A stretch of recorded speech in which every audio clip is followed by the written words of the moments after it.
pass through the perilous fight.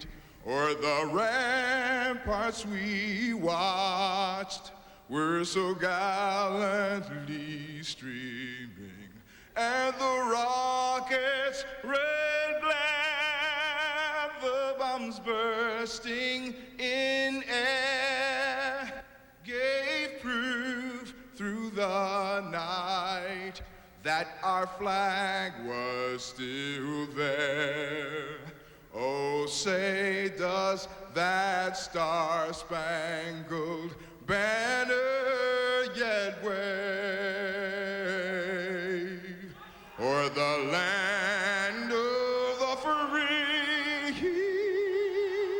and the home of the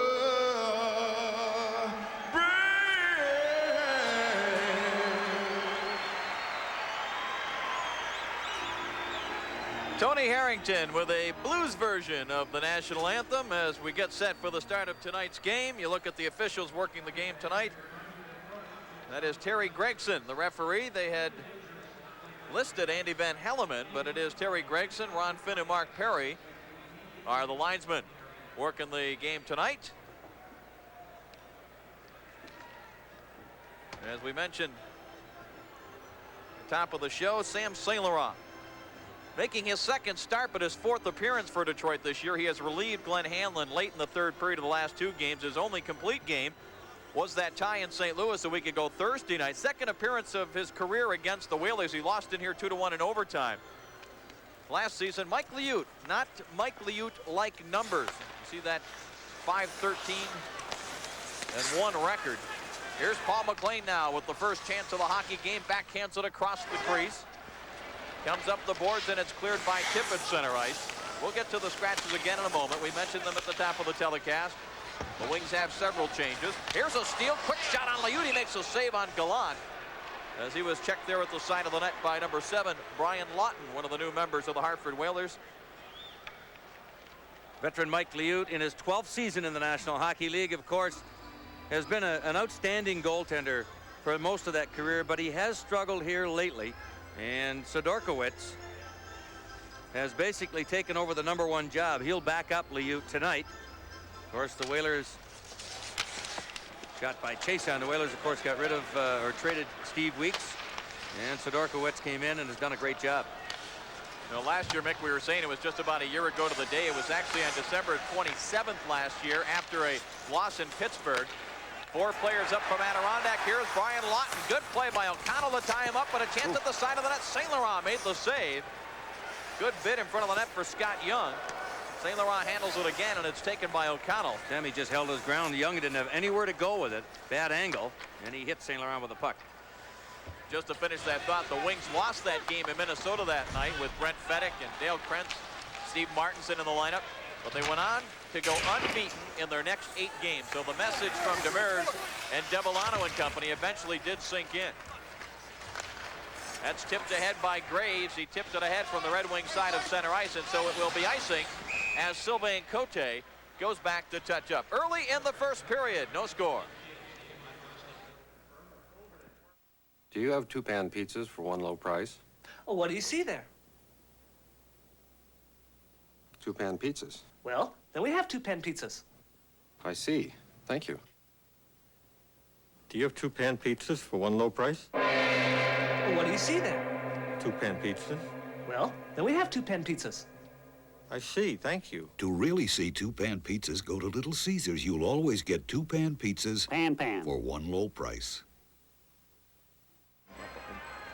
Back live at the Hartford Civic Center, Dave Strader along with Mickey Redmond, Ray Lane back in our studios. Again, the scratches tonight for the Red Wings. Hallward, Murphy, Delorme, Preacher, Huda, and Higgins are all here but not dressed. Klima, Oates, and Steffen remain on the injured list. The Whalers without Torrey Robertson, Dean Evison, Sylvain Turgeon, Randy Ladouceur, and Grant Jennings. Turgeon, the big name, missing among those with that bad shoulder. Kleinendorf shot wide of St. Laurent. Norwood had it slapped away by Dineen. Kevin Dineen tried to center it for Francis. It's held in by Kleinendorf. Here's Dineen again, spun around by Norwood. John Burr starts it back now, playing on a line with Graves and Koser. The 3 of them played together in Buffalo on Wednesday. Ray's doing some checking here to keep it inside the line. But it's recovered now by Don Maloney, the longtime New York Ranger, one of 3 players acquired in that 3-for-1 deal over the Christmas holidays. Here's John Blum. Gave it away there to Kleinendorf. Hartford unable to capitalize, however. This Red Wing line, Dave, the other night in Buffalo had a lot of scoring chances. The 3 of them had 3 good chances in the first period. One apiece. See what Jacques Demers does here. He has Probert out there with Shabbat at center and Dale Krentz. We're liable to see many, many different combinations here as Jacques tries to find the ones that will help Yzerman's line provide some offense for this hockey club. Here comes Probert trying to get off a wrist shot. It was blocked by Quenneville. John Anderson plays it ahead. On the move now, Ray Ferraro. Drop pass, McDermott, shot just wide. Ferraro slaps it back. McDermott has it there, looking in front. Anderson was camped on the doorstep, but the puck deflected back center ice. Now Anderson across the line. Little wrist shot save. Rebound to Anderson. Hit the post. Wow. He Still had in there. Beaten. And the puck just slid wide. That banked off of Ferraro's shin pad and just went wide of the goalpost. So the Whalers threatened early. What happened there is they allowed the Whalers to come through, take the shot, and then walk right around the defense and get the rebound. I think it was Ferraro. Here's Jim Nill now, slapping it back into the Whalers zone. Zombo and Pavis go to the bench. They are replaced by Blum and Norwood, 2 Detroit natives playing together on defense together. Brent Peterson slaps it in behind St. Laurent, cleared quickly by Blum up the right side. Nill has it, centers for Dave Barr. He lets it go now for Chris King. Slaps it just wide of Liu. Dave Barr looks like he might be playing center here on this line between Nill and King. Barr has missed the last 6 games in which the Wings have gone 1-4-1. He played for a while with that broken bone in his wrist, but eventually, Mick, it just became too painful. Tried it with a playing cast, just couldn't control the stick. Norwood back in his own zone, starts it ahead now. These 2 teams will go at it again tomorrow night at the Joe Louis Arena, the traditional New Year's Eve contest in Detroit. Up the right side now, Young lets the long shot go. Boy, he let the Kid could shoot the puck. Let that one go with everything on it. St. Laurent made the save. Stood his ground. Sylvain Cote now. Plays it ahead up the right side. Young now to Tippett. Little drop pass for Brian Lawton. Back for Tippett. It went all the way through. St. Laurent just steered it aside. Paul McLean now checked by Brian Lawton. Now Scott Young. Red Wings won the previous meeting between these 2 clubs. The only meeting so far this year. It was on this ice surface back in mid-November. It was a 4-3 Detroit win as Gallant slides it through on Liu. He steers it to the corner. Now up the boards. Lawton has it for the Whalers. Little drop pass now. Here comes Babbage joining the play late. Takes a look, rolls it in front, and it was slapped at by Lawton and missed. Now Maloney centers. Looking for a penalty there as Lawton hauled down, but no call by Gregson. Back comes Yzerman now. Coming in on Norm McIver, number 33.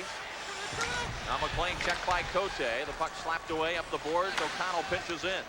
Sends it to the corner, but Cote there for the Whalers.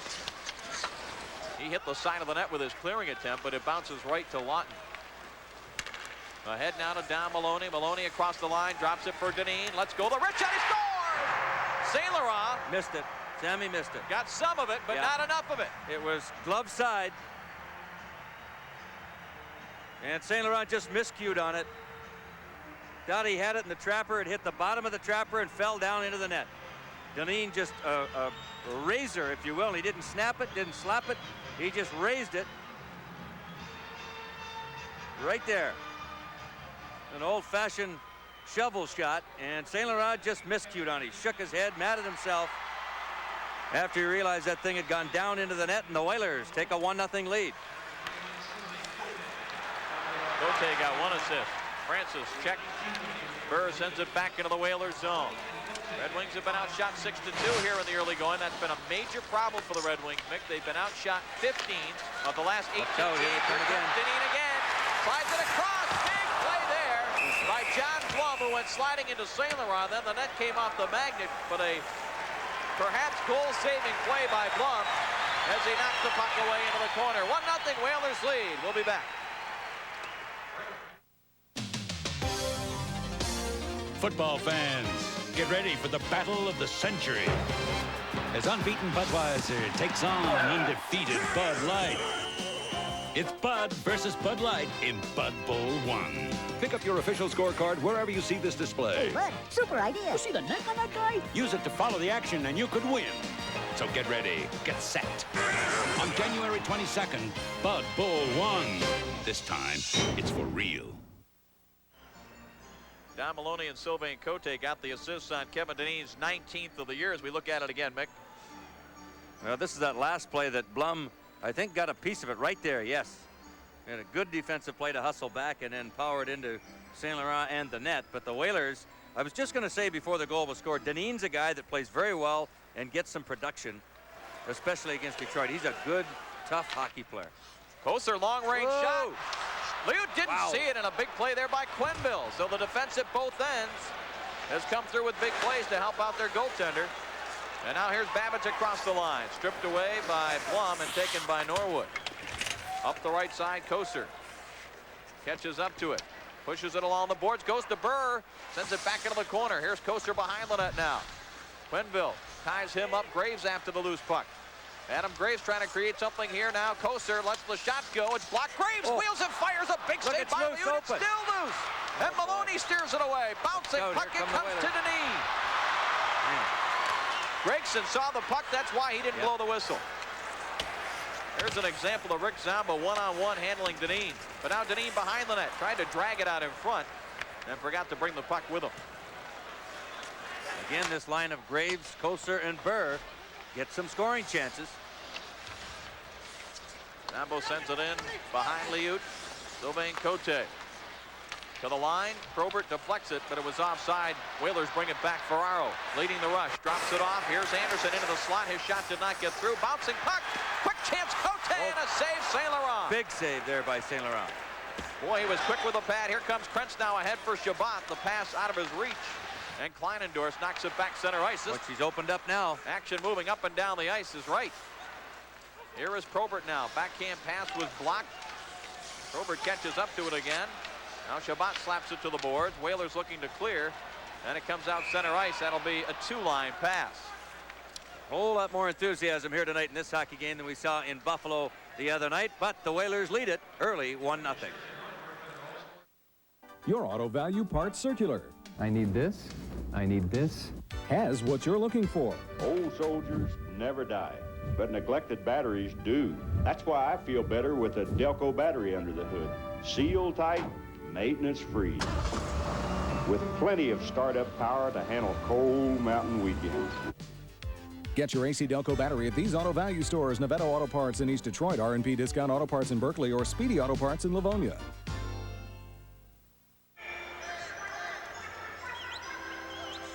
The Detroit Pistons heat up tonight when they take on Dominique Wilkins and the rest of the Atlanta Hawks, an NBA Central Division matchup. Live from Atlanta Tuesday night at 7:30 right here on TV 50. Your place for sports. Right now your place for sports is here in goodness, what a hit by McDermott. Krentz was KO'd at center ice. Penalty coming up to the Whalers as Zombo was hooked. And I think they'll call it tripping, but Dale Krentz really got snapped. And now Zombo goes after McDermott because of that hit. And Probert gives him a whack, and that's not a good thing to do right now. They may end up equalizing the calls here. It's a long game, and there's another one tomorrow night, so they got lots of time to go after McDermott. And I think that's probably exactly what's going to happen. Zombo is going to go. Yep, for sure. There's a look at the hook right there. It's Ferraro that's going to go on the original call, and then Zombo went after McDermott and gets the retaliation. Zombo gets 2 for roughing. Krentz kind of got caught with his head down, back checking, and McDermott cutting across the ice just leveled him right in front of the Red Wing bench. 7:45 of the first period, the time of the matching minor penalties. You know, when a team is struggling, Dave, as the Red Wings are right now, these kind of things happen. I'm sure Demers is not very happy that they do not have a power play right now. They should have had it. And I'm sure that Zombo, Probert will be told. Just bide your time. Wait for another opportune time to do something, but don't nullify a power play, which they just did. I mean, they need everything they can get right now. King took a run there at McIver. Whalers, though, able to clear the zone and flip back in. That'll be offside. Look at Dave Barr, of course, was acquired from this Hartford team by the Detroit Red Wings a few years back for Randy Ladouceur, who is not in the lineup tonight.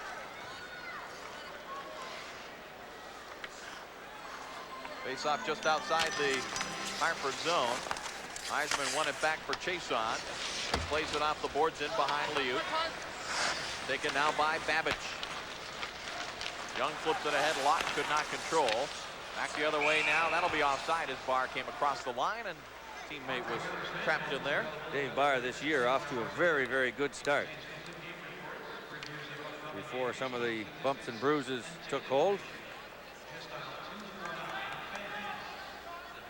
Played almost 11 minutes of the first period. 1-0 on a goal by Dineen. Operators are standing by now at 567-7500. You can order the highlight video from the 87-88 season. We're for real. Lawton and O'Connell bumping there. O'Connell went down hard along the boards. Again, that phone number 567-7500. Visa, MasterCard, or Discover cards accepted. Early in the first, it is 1-0 Whalers. Here's another great moment in Red Wing history brought to you by WRIF. Hi, this is Ken Calvert. Let's go back to the first time the three most prolific hockey players would get together at the same time on the same line. Sid Abel, Ted Lindsay, and Gordie Howe, better known as the production line, made their debut in 1948. This was the beginning of one of the most successful eras in NHL history. I'm Ken Calvert. Join me, TC, Lynn, and more, mornings on 101 FM WRIF. Steve Yzerman with the longest point streak in the National Hockey League this year. It is active still at 25 games. In case you're wondering, the NHL record is 51 games. Wayne Gretzky set a couple of years ago at the start of a season. Here comes Francis now. Drops it back for Dineen. Has Maloney cutting for the net. The pass, though, was just deflected behind Maloney. Chris King with a big hit on Dineen. Blum with a hit on Maloney. Maloney plays it up the board. Francis dumps it in for Dineen. Look at King. He's all over Dineen, and I'll bet you those two will be at each other before too long. Dineen, a very feisty player, and we know what Chris King likes to do out there. Francis, the young captain of the Whalers, drives it in behind St. Laurent. 1-0 Whalers. On the goal by Dineen, his 19th of the year, as we mentioned. That leads this Hartford club. Scoring has been their big problem. Their top 2 point producers have fewer points than Yzerman himself. We talk about that 25-game streak, and Gretzky's 51, and as great as a 25 is, Stevie's got to double it to take a shot at Gretzky's record. Gallant could not control that pass. Here's Babbage now for Scott Young across the line. Young gives it off. Lawton, quick shot. St. Laurent will save. A big rebound there. Chason plays it off the glass, back center right. Sylvain Cote drives it back behind St. Laurent. Stops it there for O'Connell. The shots are now 8-4 favor of the Whalers.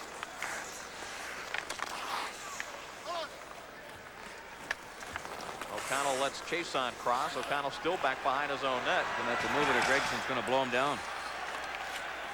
Pass comes now to Paul McLean, who got himself open. Little flip pass was behind Yzerman. Whalers are going to check this Yzerman-Gallant-McLean line very closely. Here comes McLean. The puck rolling in toward Liut. He gloves it aside. Dave Tippett now drops it back behind his own net. Babbage has it there. Backhands it to Young up the right side. Up the middle now for Lawton. Ryan Lawton left it there for Tippett. Tippett's pass picked off by Gallant. And back the other way comes Yzerman looking for some room. Has Chason joining the play on the left. Yzerman lets it go. Save, rebound, score! McLean with the goal, and Yzerman's streak continues.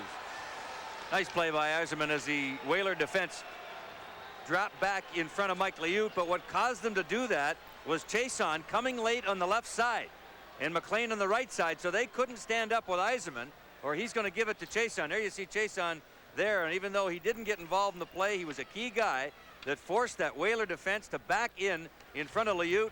Yzerman with a little move to in towards his feet. Pretty regular shot for Stevie on Liut, but there was McLean to jam in the rebound, his 22nd of the year. The Eisenman streak now at 26, and this game tied at 1. Kleinendorf now run into by Krentz. Here comes Ferraro. Zambo seals him off. And Shabbat starts it back the other way now for Probert. Probert one-on-one against Kleinendorf. Probert drop pass for Krentz. Let's go. The shot, Liut the save, and he squeezes the pads together. 8:48 to go in the first, and the goal by McLean has us tied at 1. Many of the rich do not like having their lives or finances made public. Take Aristotle Koulos, shipping magnate. Income $5,000 per day. Then there's Virgil Boggs. Virgil also made $5,000 in one day, but by playing the Daily 4 lottery game. Unlike Aristotle, Virgil doesn't hide his newfound wealth. He wants everyone to know he won $5,000 in one day. I won! Wouldn't you? Harry, baby!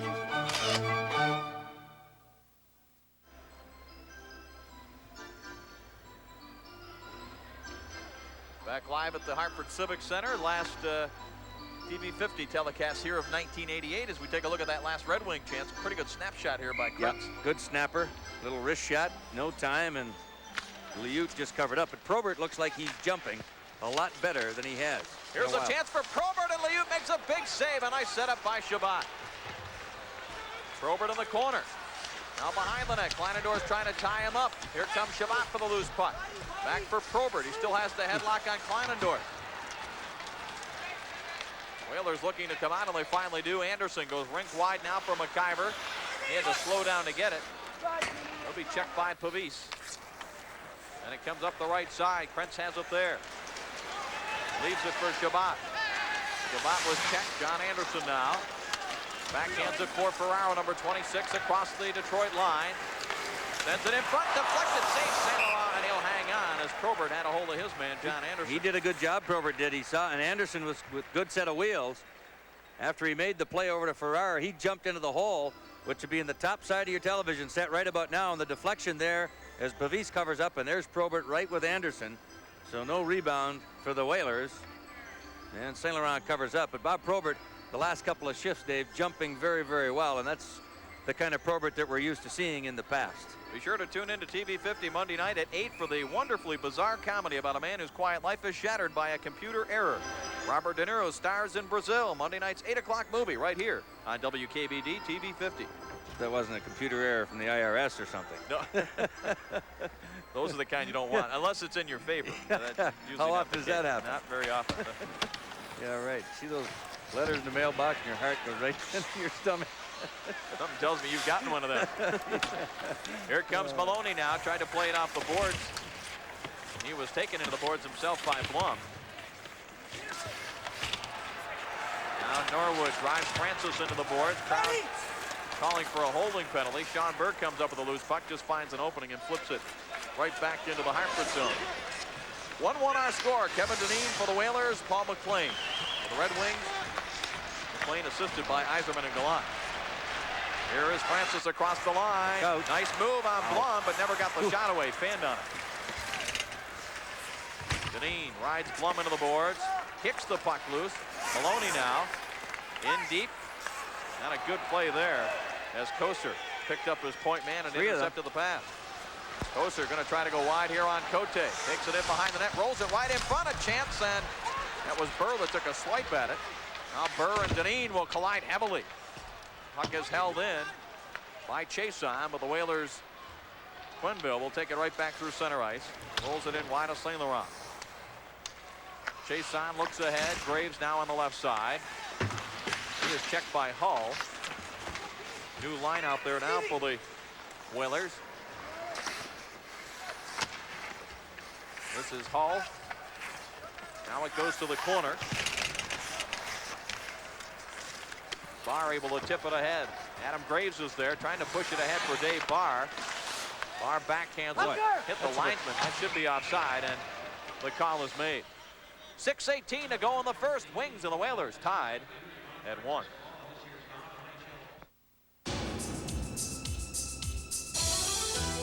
Under the hoods of Eagles, we offer things like hemispherical combustion chambers, multi-port fuel injection, dual overhead cams, 16 valves. These are what will make Eagles fly.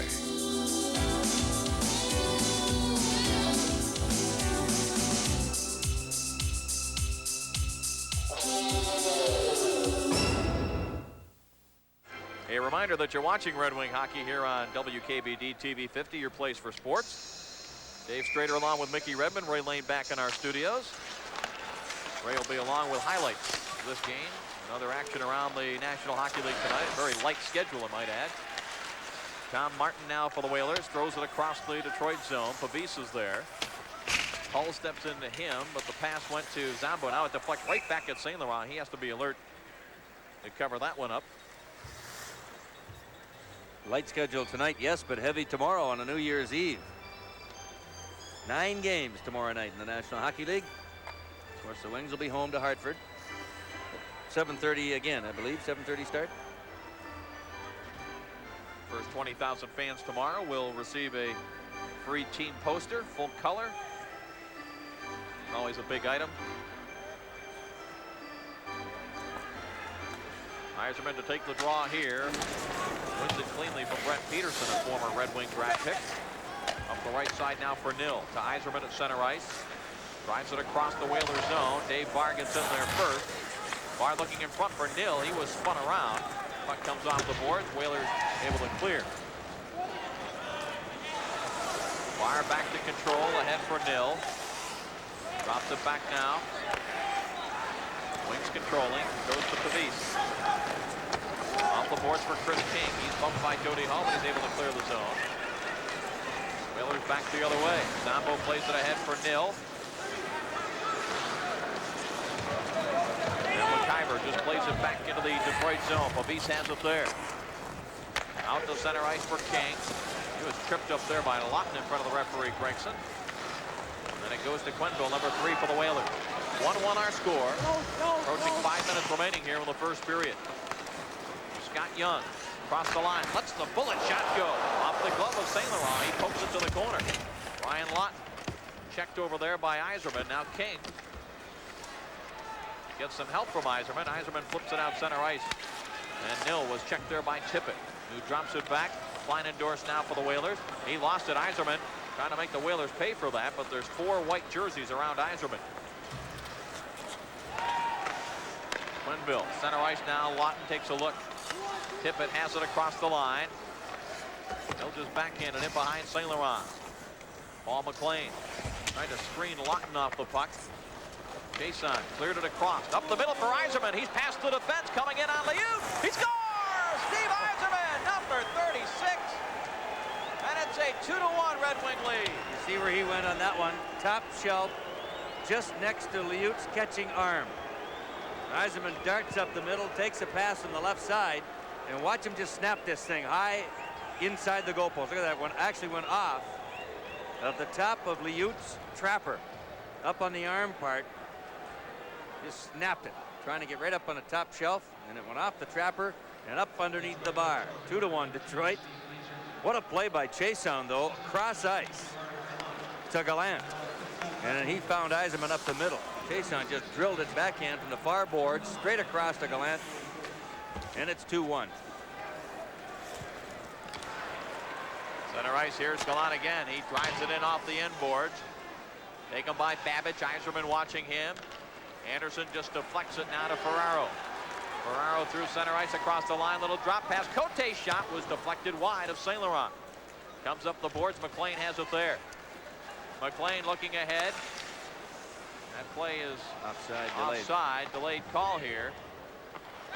Smart play by Chason to let it come outside the line before he touched it. Play continues, but the Whalers have it back. Cote ahead for Ferraro. O'Connell stepped into him. Chason now for Krentz. It's off his stick. A little tough to get control right now at center ice. O'Connell. Very scrappy at center ice, both teams. Both checking. As we said, both teams struggling, and they want to get back on track. You have to do it defensively. Chason lets a flutter ball go off the... That thing took a dive. And the crowd getting restless with Mike Liut. He looks shaky in the Whaler net. Will that be an icing? No, they'll let that go as Norwood goes back. Mick, there's been more hits by the Red Wings in this first period than the last 2 games combined. Maybe the last 3. Well, they're a different hockey club tonight than they were Wednesday night in Buffalo. There isn't any question about that. Deneen now for Francis, looking for Maloney. Hit the skate of the Red Wing player Koser, and St. Laurent covers up. Red Wings and a goal by Yzerman lead it 2-1. At Trader Ray in Detroit, the tires are stacked to the ceiling. New shipments are arriving daily. Trader Ray sells General tires, hard-working tires, tires you can trust. Like the General Grabber Off-Road Performance Series. They're designed to handle the worst conditions and still come out on top. If you demand it, they deliver. Now Trader Ray has the General Grabber for the special purchase price of only $66.90. Trader Ray has the right deal for you. Check it out at Trader Ray in Detroit. Play just back in. The Wings control the faceoff deep in their own zone. 2.5 remaining first period. It's a 2-1 Red Wing lead. Steve Yzerman with an assist and a goal. Burr with a hit on Babbage center ice. Here comes Francis. His shot was blocked by Blum. Blum sends it around the boards. Maloney knocked it down. But Burr stepped in front of Maloney on that return pass. Babbage holds it in at the point. Deneen back to the line. That shot deflected well up in the air. Now Francis trying to center it. It's slapped away. And let's see, the net is off the magnet behind St. Laurent. And so they blow the whistle for the faceoff. You know, we talk about the Wings struggling. Yes, they're 1-4-1 in their last 6, but I mean, it's obvious that through an 80-game schedule, you're not going to play well all the time, and every team will have their times when they're going to slump. It's not unusual, and the Red Wings are no exception for that. But tonight and tomorrow is an excellent opportunity for Detroit. They'd forget about the 1-4-1. All of a sudden, they'd be 3-4-1 if they could sweep the Whalers here tonight and back home tomorrow. So, you know, in the National Hockey League today, it's not so much who you're playing, but when you're playing them. These Yeah, we've teams, said that a couple of times. Yeah. Exactly. The Whalers, a team right now that it's a good time to be playing them. Of course, the Whalers are probably looking at the Red Wings that way as well. Well, any team that's struggling mildly is only a game or two away from playing well. So up the middle, Koser had it slapped away. Tom Martin with a chance, a backhander, and St. Laurent got it with the left arm. Martin now behind the net, tried to wrap around, but couldn't get anything on it. Here come the Wings through center ice. Burr flips it toward Koser's side. He's checked by Jody Hall. Koser, though, with that good strength, leaves it there now for Yzerman. It's slapped away by Liut. Leinendorf plays it out center ice, and it's knocked down. Immediately following tonight's game, be sure to stay tuned to TV 50 for the 10 o'clock news. Join Glenn Ray and Cheryl Hurd for the day's top stories. Randy Berto with a complete weather forecast, and Ray Lane will be along with all the sports. The 10 o'clock news immediately following tonight's game right here on TV 50. Just a minute 23 left in this first period. Again, stay with us in our first intermission. Ray Lane will be along. Been a very quickly played first period, or so it seems. Here's Barr with a chance. Let the one go just wide of Liut. Probert in deep. Now Barr dumped it right in front, and Shabbat was filled. And let's see. Yes, I believe so. It'll be a hook or an interference call against the Whalers as Shabbat was hauled down right in the crease in front of Mike Liut. And interference is the call by Terry Gregson, and Brian Latton's going to get the pin. With a minute 12 left in the first period, Wings up 2-1. They'll have the extra man, and there it is right there from behind. Shabbat is hooked and interfered with. You know, the other thing about it too, Dave, is I think that the players, especially the players that are maybe on the fence, that are possibly in the lineup, possibly not, it's no secret that both Jim Devellano and Jacques Demers have talked about not carrying 26, 27 players. So I would think that they would be doing everything they can at this point in time to ensure their stay in Detroit a little longer, whether they make trades or not. That's rolled in wide of St. Laurent. Less than a minute remaining in the period. Red Wings on the power play. First power play of the hockey game.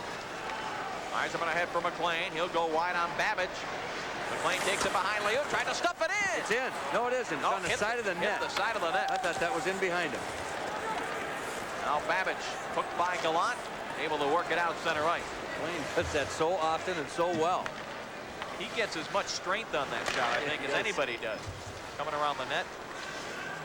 McLean has it right at the line, or rather Yzerman does. He flips it in behind Liut. Half a minute. Babbage looking to clear off the stick of Chase on, who was upset with himself for not controlling it. Comes to Don Maloney. Lets the long one go. St. Laurent makes the save. 15 seconds now remaining. Comes to center ice. Yzerman has it there. He'll send it in behind Liut, who's able to stop it. Leaves it for Kleinendorf. O'Connell slapped at it but missed it, and that will do it for the period. Much better jump on the part of the Red Wings, and they end up being outshot only 12-11 through the first 20 minutes, but more importantly, they lead it 2-1. Stay with us. Ray Lane will be along here on our first intermission.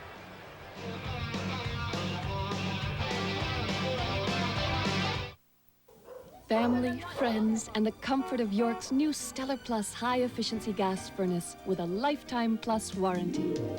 Dollar for dollar, natural gas will save you more because natural gas holds a 3-to-1 price advantage over electricity. York has the most efficient family of furnaces made.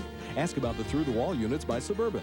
For high-efficiency York furnaces, call Reckinger Heating and Cooling at 562-3456. Every York dealer is a weatherman, bringing nice days indoors. York makes you feel good inside.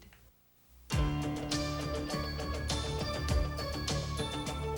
the pride, for the dream, for the love, and for the team, for the will that comes from the heart, for the skill that sets you apart, for the sweat and for the drive, for the reason you strive for all you do. This bud's for you, for the hope and for the pride, for that fire, the fire inside. For all you do, the clean, crisp taste of Beechwood aged Budweiser. This bud's for Intermission update. Brought to you by Arby's. Visit one of Arby's convenient locations and taste the Arby's difference. How much time? Ray? What's Ray Back going in the studio right now, score 2-1 after the first 20 minutes of play, and Dave Strader and Mickey Redmond standing by there. And guys, I want to talk about the three fellows that returned, but maybe just one, and that happens to be Dave Barr tonight. Maybe Mickey can expound on that. He's been gone for a couple of weeks. It's got to be a little tough coming back into the first game and really trying to find the stroke and the stride. Would you agree on that, guys? Yes, I'd say that Dave Barr, as we mentioned at the top of the telecast, we talked about Rick Zombo as being very much missed back there on the blue line. But, Mick, you emphasized the fact that they need Dave Barr. He adds so much to so many different facets of the game, the Red Wing penalty killing, and he's been shooting the puck very well this year. And it doesn't appear, he had one chance to shoot. It doesn't appear that wrist is bothering shooting the puck right now. It's tough to play with problems in your hands. Obviously, shooting, you need great hands to be able to shoot the puck. And as I mentioned in that first period, Barr was off to a great start this season, and he was shooting the puck. I talked to him a couple times about it, and he said, I don't know what I'm doing any differently. It's just that I'm getting a little more time maybe. And he was getting very, very good shots away, getting some goals, and was a key guy for Jacques Demers. And they missed him out there. There isn't any question. As you pointed out, he's playing center tonight. I mean, first game back, and he's been playing right wing all this time. But it just seems like every time Dave Barr gets on a real good roll, boom. Last year he had the Winnipeg jinx where he got hurt in Winnipeg a couple times. And now, of course, this year with the hand. But hopefully that hand will get better, and it's not in a position where he can get slashed on it. Even with the playing cast, that's not going to protect you 100%. You have to be very careful and give that thing time to heal, because Demers has talked about getting lines together even now at the midway point of the season, getting ready for April 1st. And that's the key thing for him. I think he's confident, Dave, that the Red Wings are going to be in first place. They're an overall good, solid hockey club. Yes, they're going to have their down periods, but I think they're going to control the Norris division as they think, and therefore he wants to try to take nice 3 months, get relaxed, get everybody in position, and get ready for April 1st and really take a legitimate shot at the Stanley Cup this year. Barr is going to be a key guy. Let's hope he's healthy. Okay, guys, thank you very much. We'll get back to you a little bit later on. Take a break, and by the way, Happy New Year there a little bit early, okay? All right, let's talk about some of the other things going on and a couple of other games going in the National Hockey League tonight. One that started a half hour later than the Red Wing game. Buffalo playing at Washington. That game is in the first period, and up to this point, no score. And coming up in just about 15 minutes from now, Minnesota playing at St. Louis, and the Blues at home tonight, an 8:30 start, as you see. Well, the year coming to an end, and we thought maybe with the one game left for some of the teams before the end of 1988. We could check out who's doing what as far as a couple of the departments are concerned. Let's talk about the all-important goal scoring right now, and not only the goals but total points. And there you have Lemieux of Pittsburgh leading the league with 96 total points. Gretzky second with 85. Barney Nichols with 85, just 1 point behind on a teammate of Gretzky. Yzerman with 75, and let's give him credit now for 2 more points tonight. So he has 77 points, and then Brown of Pittsburgh with 63 points. And we talk about the problems of goaltending, and certainly it's been a problem for the Red Wings. Stefan out with the injury, Hanlon being worked overtime, and tonight with Saint Laurent in the net. But these are the leaders coming into the final night of hockey. Walmsley, goals against average, leads the league at 2.43 of Calgary. Moog at 2.74.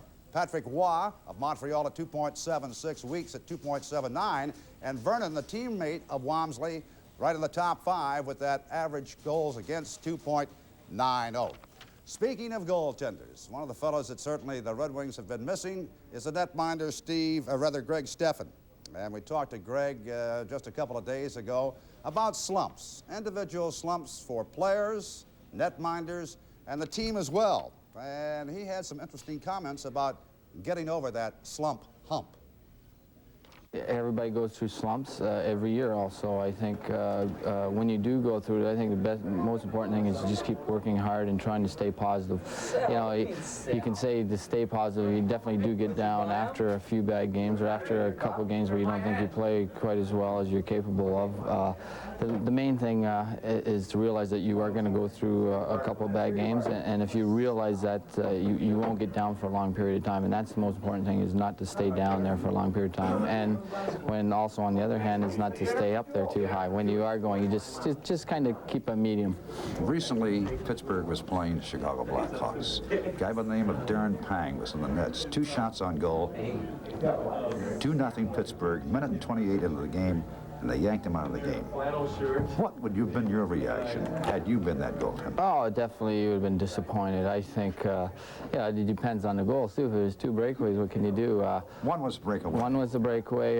You know, Mike Keenan is known to do that with his goaltenders, and he did it to Ron Hextall, and myself, I don't like that. I like to have at least a period, you know. If you're having a bad period, then fine, but, you know, let him try to redeem himself after 2 goals. If he can hold him to 2 goals the rest of the period, then, you know, he's in there mentally, and I think that's the important thing. I think, I don't think it's fair for a coach to pull a goaltender after a minute and 58 seconds. Well, he got to the point, a quick jerk, and he wouldn't like it either coming out of the nets. And we'll have the highlights for you right after this brief timeout. Well, Ed, burgers are booming. Have you seen this? Arby's, beef and cheddar. Nothing to worry about. These reports say otherwise. People stepping out of our burger lines to go to Arby's. Because Arby's roast beef with cheddar cheese sauce is different. Thing is, they're not coming back to burgers. They have a slogan, beef and cheddar's better. Come on, Ed, it's still a burger world out there. That may be, but it's a changing one. The revolution continues. Taste the Arby's difference. 2-1 after 1 period of play. The Red Wings out in front. And let's check that first period happening. It was Hartford getting off to the quick start, the 5:21 mark. It is Denis who skates in and beats Saint Laurent. And then Paul McLean comes through at the 10:51 mark. This play set up by Yzerman and Gallant, that first line doing it. And for McLean, his 22nd goal of the campaign. Just about 5 minutes later, Yzerman with his 36th goal of the season, and that gives the Red Wings, after 1 period of play, a 2-1 lead. Now, this brief timeout.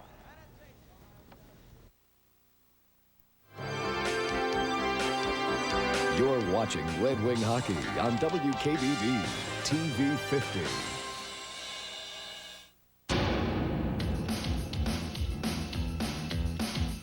Introducing the next Eagle, Eagle Summit, a small front-wheel drive car that feels big, thanks to a surprisingly supple suspension and amazing interior room.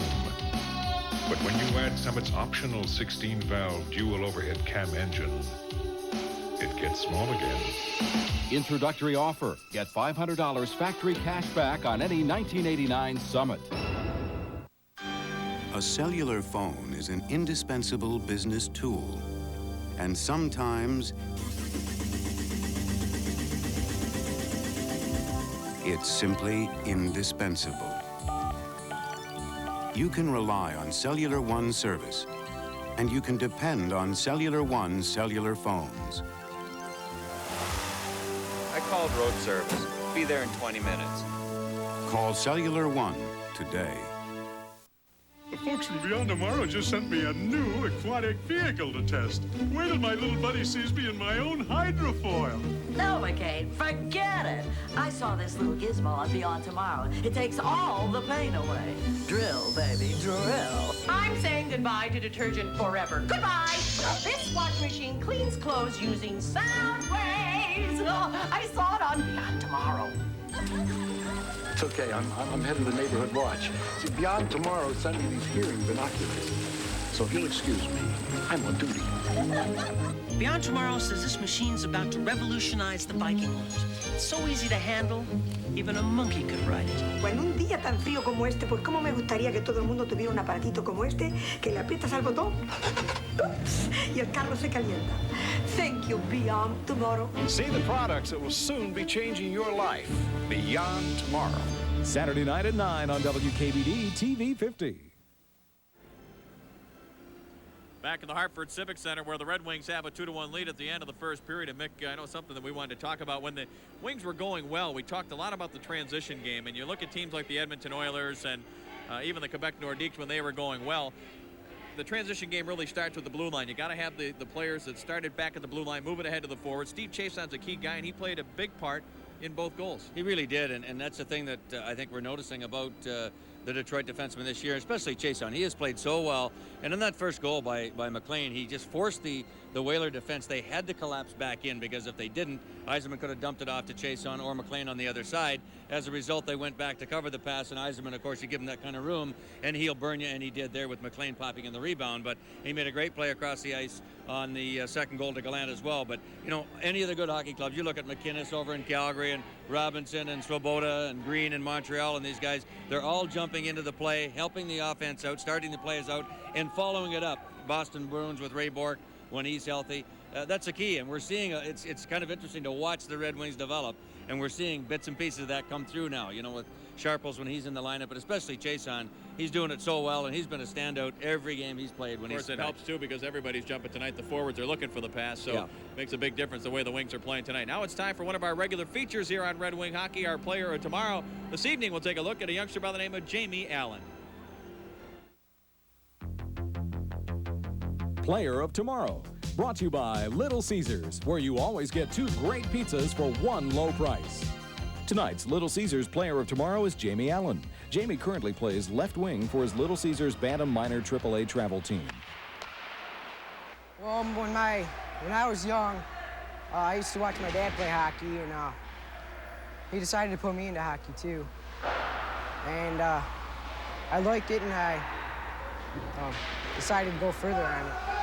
Jamie is 15 years old and attends Churchill High School in Livonia. His favorite National Hockey League players are Gordie Howe and Steve Yzerman. Jamie started skating at the age of 4 for his Micmac Mite team in Detroit. 1 year later, at the age of 5, Jamie scored his first goal. Last season, Jamie and his Little Caesars team enjoyed a great year. They finished as the runner-up in the Pee Wee Major Quebec tournament, as well as the state runner-ups and national semifinalists. My most memorable game was when I was with Squirt Major in the Silver Stick Finals. And we had come from behind to tie it up with about 30 seconds to go in the game, and we had happened to win it in overtime. Because of his playmaking ability and team-oriented style of play, Little Caesars is proud to name Jamie Allen as the Little Caesars Player of Tomorrow. Player of Tomorrow has been brought to you by Little Caesars, where you always get 2 great pizzas for 1 low price.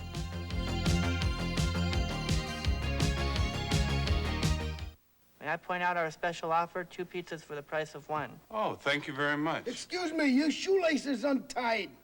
Oh. Yes, I'd like that 2 for 1 offer. I'm sorry, that offer has expired. But I just bent over to tie my shoelaces. He did. He bent over. There's nothing I can do. Show him your shoelaces. Some pizza places have temporary 2 for 1 offers. At Little Caesars, you always get pizza. 2 great pizzas for 1 low price. Hey, Look up, America, or you might miss your chance.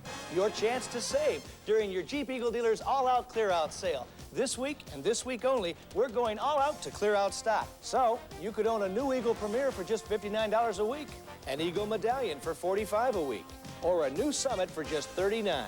So don't miss your chance, because this all-out clear-out is going to clean us out like that.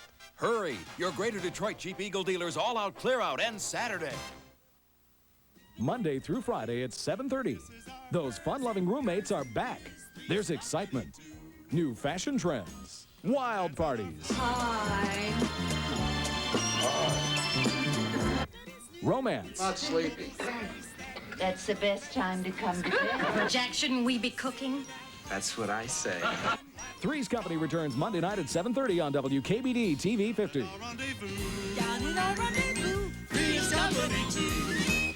The 7-Eleven Bowl Bash. Takes it 2 yards deep in the end zone, and he's bringing it out to 30. Shakes off a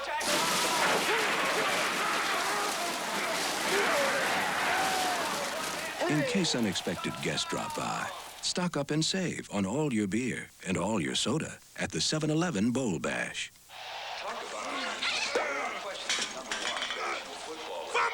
The 7-Eleven Bowl Bash, official sponsor of all your bowl game needs. Red Wings carrying a 2-1 lead here into the second period. They'll start off with Yzerman, Gallant, and McLean. Still on the power play. 38 seconds. 48 seconds, rather, left in the Whaler penalty. Gallant was the one that went off at 18:48. Red Wings power play has been red hot of late, even though the team overall has not been. Quenneville now looking to clear, and he dumps it out center ice. Of course, the Whalers have been either at the top or near the top in terms of penalty killing. The Red Wings right now #1 in the league. The Whalers are #4, but there's 4 clubs all within a fraction of a percentage point of each other. The Whalers finished first last year in the penalty killing department. The Red Wings were second. Ahead it comes to Yzerman, drops it back quickly for Chason on the left wing now for Gallant. Gallant moving ahead, now sends it across it, deflected out of the air. That was hit with a high stick, so as the Whaler player Quenneville touches up. Whistle blows for a face-off back to the right of Liut. And Lawton back for the Whalers, so we're back to 5 skaters aside. Got a special hello to pass along here, Mick, from Kristen, who works here with the Hartford Whalers up in the press box. Wants to say hello to the Van Dam family watching the Red Wings tonight in Sombra, Ontario. Also had a note from Dave Willenborg. Here's Koser letting go a shot. Liut stops that one. Look at Norwood pinching aggressively there. Moves to the corner, dumps it around behind Liut. Held in by Koser, sends it back toward the net, deflected by Graves. Why? Here's Burr behind the net. Leinendorf crunches in. Graves comes in to help out. Burr gets it loose. Now Francis takes him down. Graves comes over to help out. Gets the puck free. Trying to spin away from Kleinendorf. This line of Graves, Burr, and Koser spending a lot of time in the Hartford zone. Graves very strong in his skates there. Finally it comes to Burr, back to the line. Wrist shot by Blum into the glove of Liut. He'll play it away from Koser. And finally, Kevin Dineen. Boy, he took one there from Burr. It goes to Ron Francis now. Francis has Dineen coming in. Big play by Burr to knock it away to the corner. Dineen again now. Looking out in front. Maloney was being checked. And it comes out center ice, taken by Koser. Makes the shot, now carries across the line, trying to get by the defense, but it was poked away. Koser again now in the corner. Has to dig it loose. Maloney didn't get it by Zambo the first time. Now Probert brings it in. Offside early in the second period. Red Wings leading 2-1. Your man in Washington has come through. The Americans will be most displeased. Observe. The argon-activated radio-optic laser light. Amusing, Boris, but the party demanded Bud Light. If you want the one light that outshines them all, ask for Bud Light. Where is Boris? He is enjoying a cold one. Bud Light, because everything else is just a light. Red Wings leading 2-1. All the scoring coming in the first period. McLean and Yzerman for Detroit. Kevin Dineen His father, Bill, of course, coaches the Adirondack Red Wings, where a couple of players came from for tonight's game. Dale Krentz wearing number 28 tonight, and John Blum wearing number 33. Probert bumping a couple of Whalers. Now it comes around. Krentz, there he is, number 28. Probert trying to check Scott Young. There's a steal by Shabbat back to Pavis. Doubles it back toward Shabbat, picked off by Hull. Sends it out center ice. Ferraro on the left wing. Goes to John Anderson across the line. Anderson dangerous, makes a little move. Backhand shot. St. Laurent the save. Quick outlet pass now for Probert. Probert, long wrist shot, just wide of Liut. Krentz going in after MacIver. It's taken away by Shabbat. Anderson checks him. Krentz comes over to try to dig it loose, and he does. Probert now. Young checking him. Here's a steal by Krentz in front. Probert backhand, and he had a little bit more time perhaps than he realized.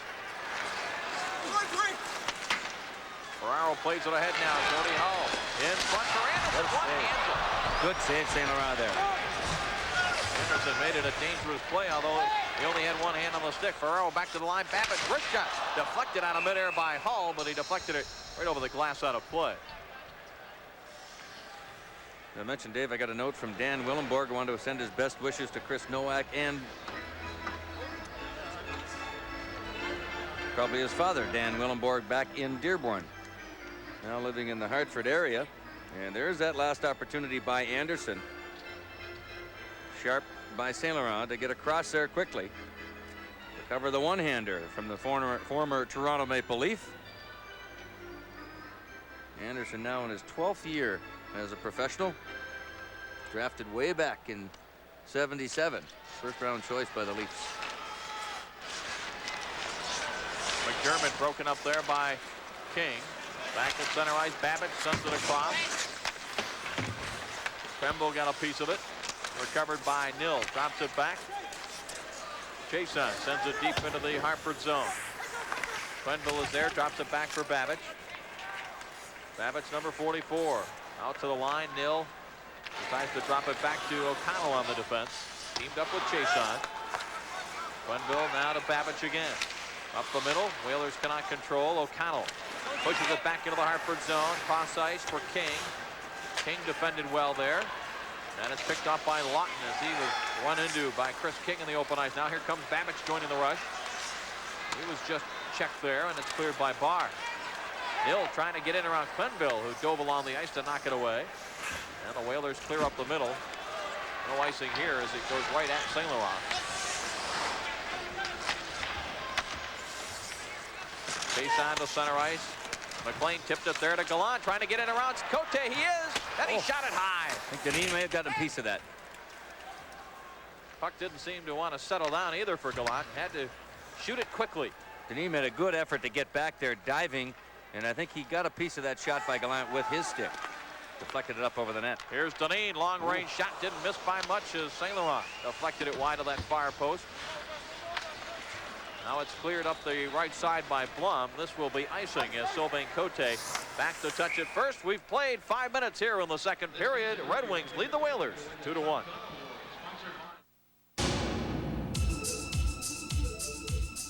The fact that every Eagle interior delivers unsurpassed room is pretty important. But there's another benefit worth listening to.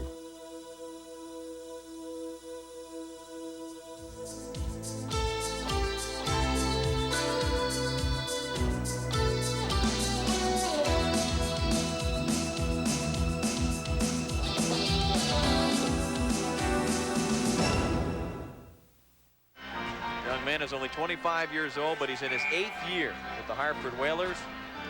Came right out of junior hockey. Sault Ste. Marie, that's right. And there's been trade talks surrounding number 10 with the Whalers struggling.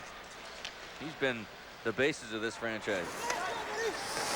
Well, he's averaged better than a point a game throughout his career. Here's a steal by Paul McLean. Up the boards now, Deneen waiting. And it's cross ice now. Sylvain Cote, another young player on this Hartford club, just 22 years old. Deneen tried to send it to the corner. Norwood knocked it away. Penalty coming, I believe, to Deneen. He tried to climb around Norwood, and a holding call here. I didn't think he really got a hold of him. I thought maybe he would have gotten a penalty, but missed him. But Gregson says no, that Dineen got enough of him to get the call. Norwood, I believe, was trying to handle a puck. Yeah. And you get that arm over the right shoulder. Oh, that's a bit of a weak call as you look at it again. He did grab onto Norwood, yes, but only for a brief second. And Lee fell forward to try to chop the puck out. Gregson made the call. Larry Plow not very happy about it, and I can see why. So the Red Wings' second power play of the night. They are 0 for 1 with a man advantage so far. We mentioned the Whalers very proficient killing penalties. One of the reasons this young man, Dave Tippett, excellent penalty killer, along with Brent Peterson. Babbage and Quenneville. Pass center ice, knocked down. Chason ahead to Yzerman. Throws it ahead. Here's Gallant off for Chason joining the play. Puck comes outside the line. Picked up by Peterson. He'll drop it back. Babbage out to center ice for Tippett. He'll throw it all the way back down behind St. Laurent. The Oilers have killed off 35 seconds already of this Red Wing power play. Chason drives it in behind Liut. Bouncing puck. He slowed it down. Now it's taken away by McLean. He couldn't make a play with it. He's checked by Mark Reeds. Comes to the line. Chason unable to hold it in.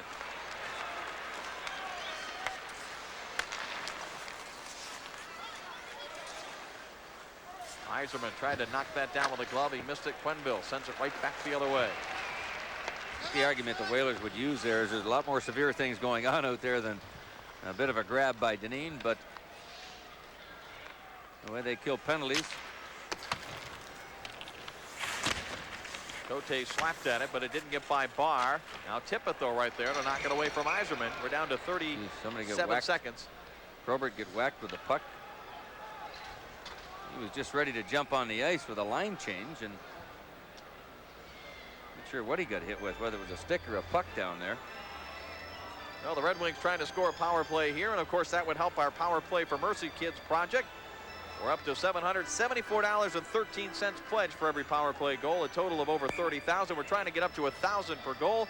If you'd like to pledge any amount and become a part of this great campaign to help kids who cannot afford hospital care, call 927-7292 or write to 6071 West Outer Drive, Detroit 48235.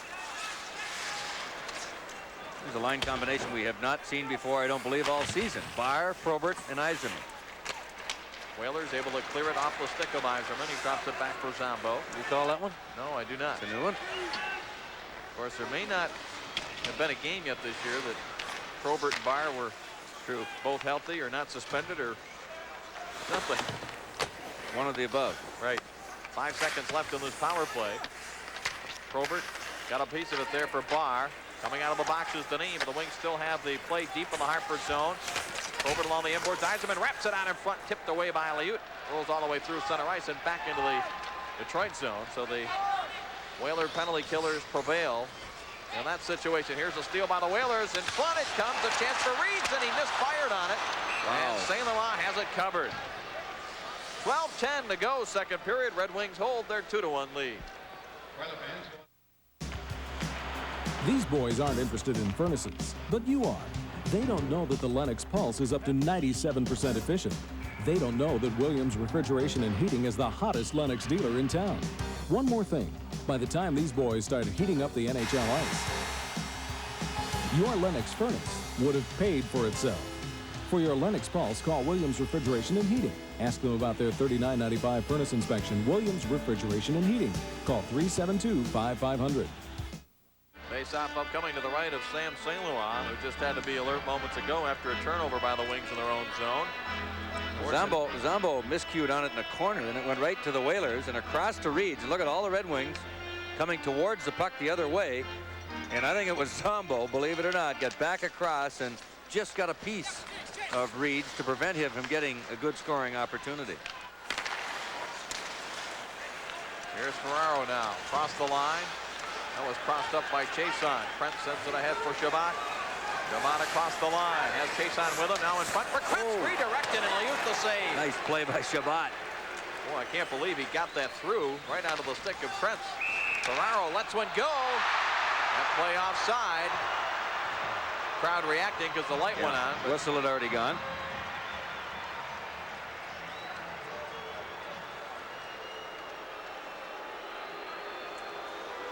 Take a look at it here. I don't know that we'll see that it was offside. No, the whistle had gone there. Ferraro let it go. You'd like to think that St. Laurent heard the whistle and quit. Yes. I think he did, because you could sort of see physically that he just sort of stood relaxed and the puck was by him before he moved. I'm wondering how they keep this statistic. I looked at these numbers here they gave us with the Red Wings. It points out the minutes and seconds they all play. They got to do it by computer, obviously, or unless they got 20 guys keeping time. That'd be the old-fashioned way. Eiserman with 10 minutes and 23 seconds in the first period. About par for him on a 30-minute pace. Line indoors, clears center ice. Don Maloney starts it back the other way. Plays it ahead now. Francis let the shot go. Norwood, though, had a pretty good piece of it. Blum plays it up the boards, held in at the line. Kleinendorf's shot. St. Laurent had it and lost it. It's loose. Oh, Dineen, I can't believe he didn't get it in. Me either. Dineen says he did get it in, and St. Laurent pulled it back out. Well, Gregson's right there, and he motions towards the circle. See if we can get a look at where this puck is. It bounced up over top of St. Laurent. It's deflected right here. Deflected up by the goal stick, see? And it comes down. It actually hit Dineen in the right knee, or it would have gone in. There you see a stick go back into the net with the tape. You might have thought that was a puck, but somehow it stayed in the crease. Watch this thing go up in the air off of St. Laurent's. He bangs it with the goal stick, hits him there. Watch the goal stick there. Good play by Blum. He now watch stopped it. Francis's stick. See, it hit Dineen right there. Right there in the midsection. Fell right down, and he could not get his stick on it. Still 2-1. Blum made another big play in the crease there. If he doesn't chop the stick of Francis, it's a 2-2 game. Here's Maloney now, number 14, back for Dineen. Lets the quick shot go. Taken by Blum. He slaps it. Kosher able to drag it out center ice. Kosher coming up on Kleinendorf, was stripped of the puck. Burr holds it in, but it's slapped away by Sylvain Cote. Whalers move it back the other way. Cote across the line, drop past Dineen. Let's the check of St. Laurent. Well out to challenge. Dineen again holding, looking across the zone. Finds his man Cote. Shot was blocked. Maloney, big hit there by Blum. John Blum again. Blum signed as a free agent by the Red Wings this summer, primarily to play in Adirondack. He's got a lot of National Hockey League experience. Played a good stint in Boston.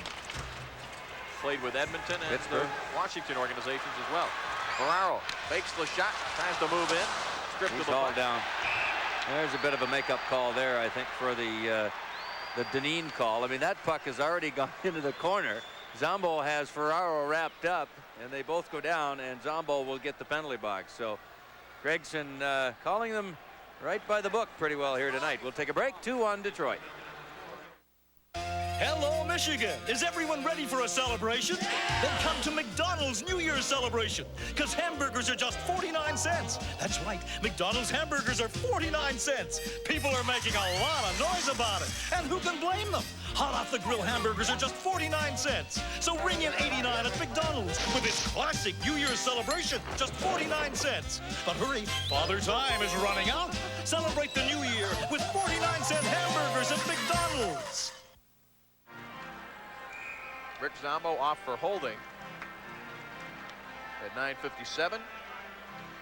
Whalers with their first power play. The Whalers scored 3 power play goals in Quebec on Wednesday night in their 4-4 tie, but overall they are under 20%, just under 20%, 13th in the National Hockey League. But the guy that's playing the right point, Norm McIver, acquired in that deal along with Don Maloney and Brian Lawton for Kerry Wilson. McIver's going to be a key guy for the Whalers on the power play. He had a goal and 2 assists the other night. You know, you're right. Blum did not play in Pittsburgh. You know what I was thinking of? They were negotiating with Pittsburgh this summer for John Blum and also the Red Wings, and the Red Wings signed him. Scott Young across the line. No place to go with it. Dumps it behind St. Laurent. McDermott catches up to it. O'Connell catches up with him. It goes to the line. McIver now for Scott Young. Back to McIver. Now along the boards. Crowd getting impatient, and it comes outside center ice. I don't think it'll take much, Mick, for this Whaler crowd to get on their glove as Ferraro comes across the line, slides it back. Good play there by Barr to knock it out of harm's way. McIver at the right point. Checked by Eiserman, but it's held in. Anderson to Ferraro. He's in tight quarters there. Slapped away by Chason. He's able to clear. Point I was going to make, Mick. Whalers' home record, 20th in the National Hockey League. Only the Toronto Maple Leafs have a worse winning percentage on home ice. The Whalers are 7-11. Tough on the natives, boy. You can't win at home. Francis, that takes a funny hop off the glass there as Deneen and Norwood having more than just words. And Jim Nill steps in there as well. Yeah, you talk about key guys being out of the lineup. I just saw Barr make a move there in a shorthanded situation where he cleared the puck away from the side of the net before a Whaler quickly jumped on it. When you've got guys like that out of the lineup, especially when they're regulars in your role player situations and your special teams like Dave Barr is, one play in a game when he's in there can make the difference in the hockey game, a win or a loss, in the momentum during a game, as you look again at St. Laurent covering up.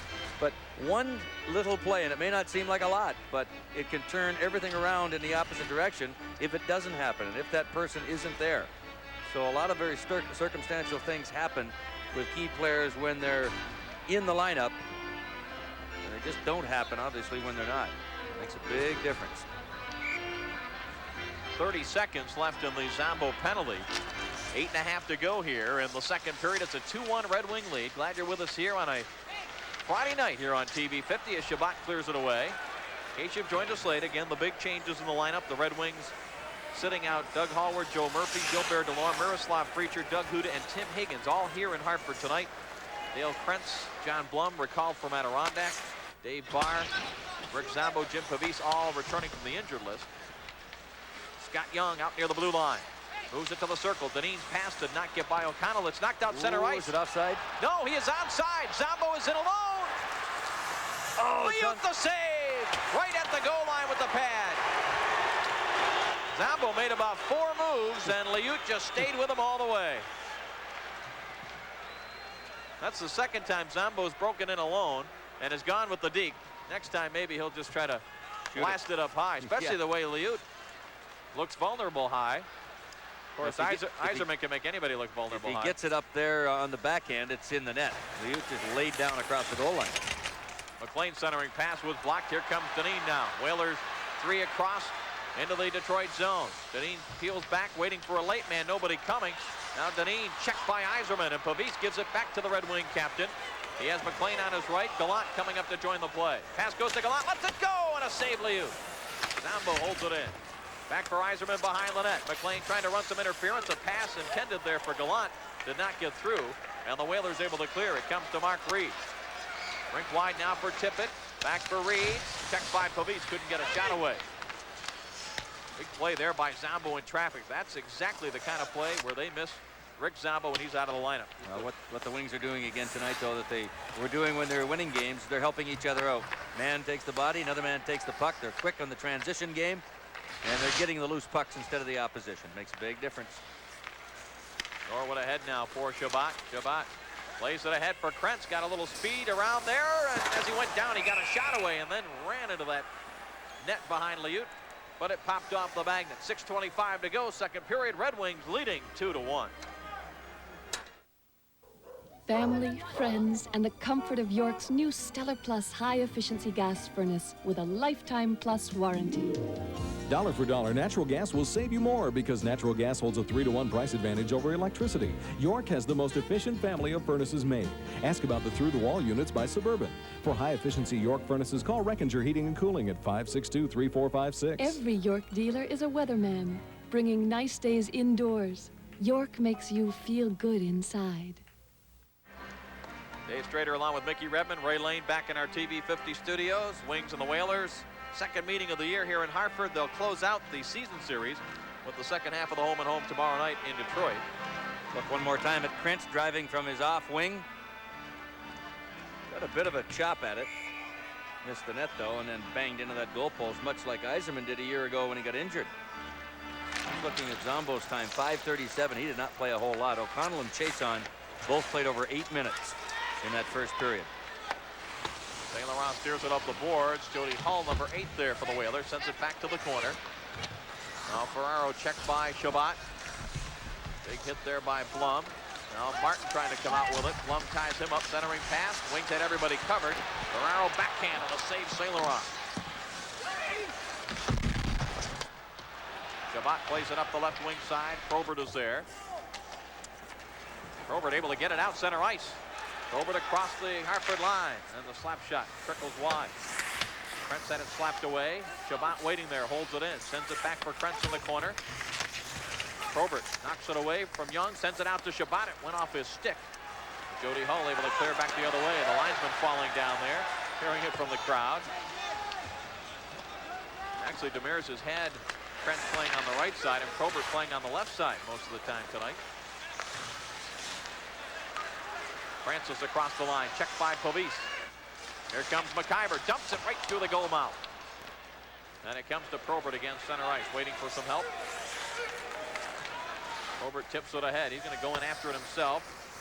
Francis holds him off with one hand, and McIver comes up with a loose puck, but it's given away there nearly to Burr, who was unable to get himself situated, pick up that loose puck.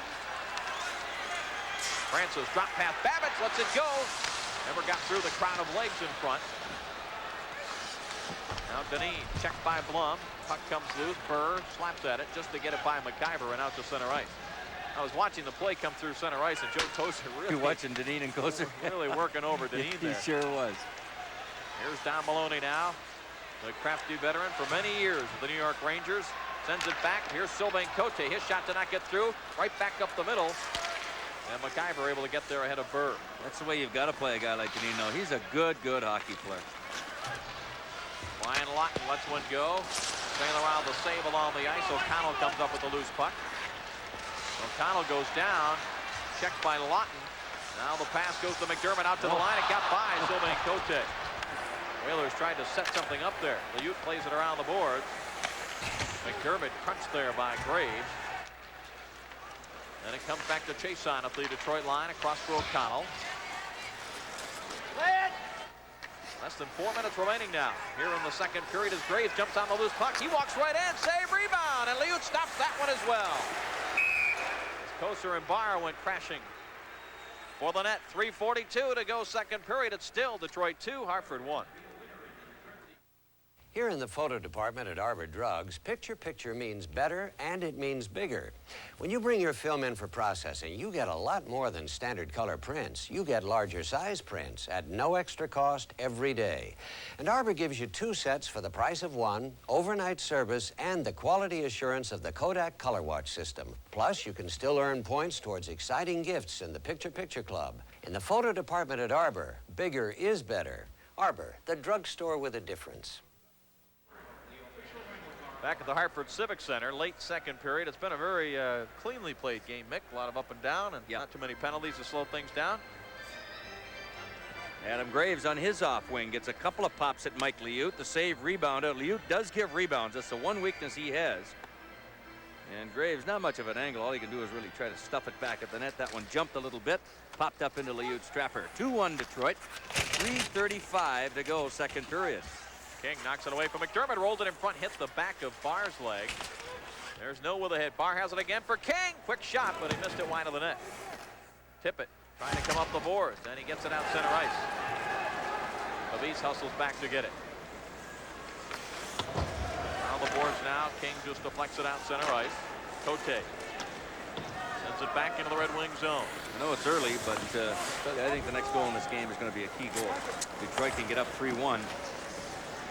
Here's a steal by Cote, but his backhander steered aside by St. Laurent. Comes to Nil. Wings could have a 3-on-2 if they hurry here.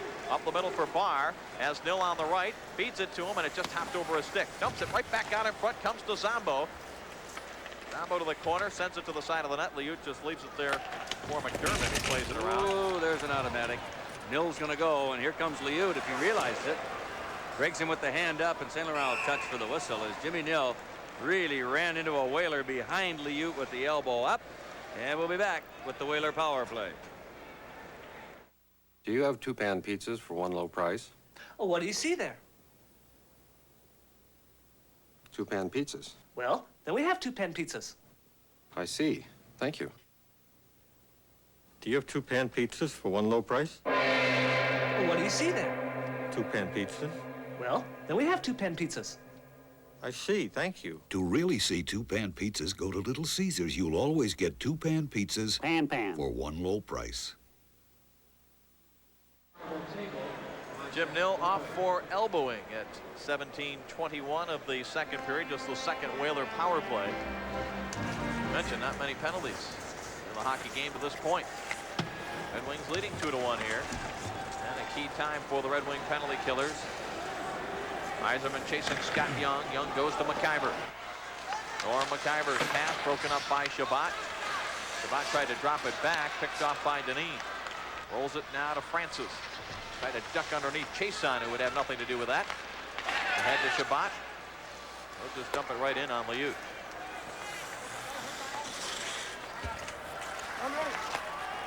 Young plays it ahead now for McIver one more time. McIver across center ice. He'll drill it around the boards this time. St. Laurent lets it go. Chason spun Hull around with a bit of a hook there. Out to the right point. Scott Young holds it in. Flips it for Francis. Into the corner now for Hull. He is checked. But Francis has it again. Now it's taken away. No, Shabbat didn't get it. Now this time he does. Shabbat trying to get around Young. Young with the hook on him. Now the pass across for Yzerman. That play stays onside. Yzerman, though, not much room to operate there. Just backhands it into the Whalers zone. Minute and a half remaining in the period. 50 seconds left in the nil. Elbowing penalty. McIver drops it back. Whalers are struggling, and the Wings are really bottling them up. Here comes Deneen trying to cut around. Never got the shot away, though, as he was checked by O'Connell. The Wings have 3 players up near the blue line, but it comes to Yzerman. He may try to go one-on-one against Scott Young. Decides to drop it off now to Burr. Burr with a chance, lifted it high. Nice little play set up there by Yzerman. Puck comes loose off the boards. Young has it there.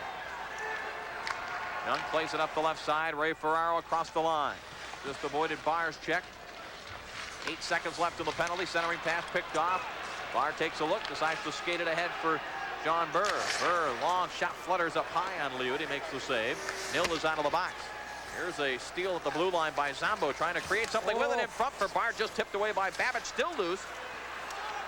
Back it comes to Barr. Lets the shot go. Liut the save right on the pad. He'll hang on. Oh, the Whalers struggling in their own end. Detroit jumping on them. Again, their defense pinching in, standing up, and intercepting those plays up at the blue line. The Whalers really not making sure that it gets out. They're trying to just flip it up very meekly, and the Detroit defense is jumping in and keeping the puck in and creating scoring opportunities. Zombo did it there, and Dave Barr had a good shot that Liut had to cover up as Detroit was all over them. Buffalo at Washington now 2-0 for the Caps. Gartner and Christian. Washington has been playing fairly consistently well in the last month. The only other game tonight, the North Stars visiting the Blues in St. Louis. I believe they're retiring Brian Sutter's number 11 tonight. Yes, they are. Chason lifts it back into the Hartford zone. Wings get back on side for the last 10 seconds. Ray Lane will update everything on the other games in the NHL. He'll also have an interview with Doug Huda taped before this trip. As St. Laurent stops the long shot by Maloney. Centering pass as the buzzer sounds. Boy, that would have been close. St. Laurent did make the save, but it was right as the gun was going. As the 000s appeared on the clock, Quenneville way in deep in front of St. Laurent, but Sammy had to make a very big stop just as the blue light went on. So the Red Wings not dominate, but play a much more solid period here than the Whalers. They frustrated them on their power play, got several scoring opportunities, but neither team able to cash in. So as it finished after 1, we go to our second intermission. Detroit 2 and the Whalers 1. We'll be back with more. At Trader Ray in Detroit, the tires are stacked to the ceiling. New shipments are arriving daily. Trader Ray sells General Tires, hard-working tires, tires you can trust. The General XP 2000 High Performance Series. Only if you're serious about tires that go all the way. To the edge. Now you can go to the edge with General's XP 2000 sale priced for only $39.90. Trader Ray has the right deal for you. Check it out at Trader Ray in Detroit. Harold, it's lovely. I hope you like it. It reminds me of when we first got electric light back when I was a child. Oh. Daddy used to draw his chair up to that light and read to us. Oh, and memories. But Harold, this is the 80s. And I wanted a Bud Light. If you want the one light that outshines them all, ask for Bud Light. Kill the light, will ya? Because everything else is just a light. If everybody had an ocean across the USA, then everybody go to Big Boy for barbecue today. Boy, have we got ribs at Big Boy. Tender Canadian baby back ribs. A full slab dinner, just $7.95. Half slab, $4.95. How about our new ribs and shrimp dinner? Just $5.95. America loves ribs at Big Boy. Barbecuing at Big Boy. Barbecue today.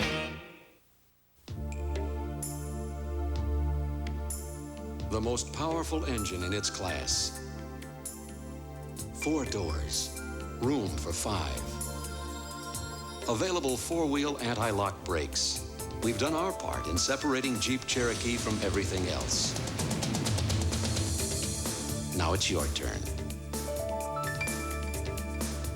Save up to $1,600 on select 1989 Jeep Cherokees. Same score as we had at the end of the first period. After 2 periods of play now at Hartford, the Red Wings still clinging to that 2-1 lead, and Sam St. Laurent coming up with some great saves there in the second period, as well as Mike Lewitt. I guess you could say that these 4 games on the road certainly haven't been the kind that Jacques Demers has been looking for, but let's move back into Hartford right now with Dave and Mickey. And the 3 home games coming up, guys, this could really help turn things around and get 1989 off to a great start, couldn't it? Well, you know, it's funny, Ray. The Red Wings are a team, and we've talked about it before, Mick, that usually turn things around on the road. They had that great road stretch in November that they won 5 in a row, and usually when things are going bad for the Wings, it goes bad at home, and the crowd starts to get on them. They're impatient because they've seen the team play so well over the last couple of years, and usually the team goes out and plays well on the road. This streak that the Wings have hit this year, and it happened at the same time last year, has really been primarily on the road, as you mentioned, Ray, this being the 4th game in a row away from the Joe Louis Arena. And I think if the Wings can turn it around here and make the step and win this game tonight, yes, it'll be a positive factor to be coming back against this same team tomorrow night and to be looking forward to 2 more at home in the new year. Well, as I said in the second period there, that, you know, you're with a team like the Red Wings, you're struggling, yes, 1-4-1. That's not the end of the world. I mean, you're going to have those times during the 80-game season, but they're a team that's capable of turning it around and getting it going in a positive direction away from Joe Louis Arena. Right. A lot of clubs in the National Hockey League cannot do that. They've got to be at home or they don't have a chance on the road, but the physical, abrasive nature of the Red Wing team, they can do it away from Joe Louis as well as home. It's always nice to play at home in front of your own fans, but as we're seeing tonight with the Whaler fans, they're getting on their team because the Red Wings are shutting them down, and that's always a possibility. Even at Joe Louis Arena, fans get frustrated. They want to see more. But I think we see, you know, over the last couple of years, I think we've seen the Red Wing team play more physical on the road than they do at home. I don't know why. Maybe it's just that attitude because you get the other team playing more physical at home than they do on the road, and that seems to be a positive for the Wings. They love that. It wakes them up. They love to play. You know, we've got guys in this team that they'd rather fight than switch. I mean, they just like to go down the corners, scrap and hack and go, and I mean, that's the way they like to win hockey games, and Demers loves it.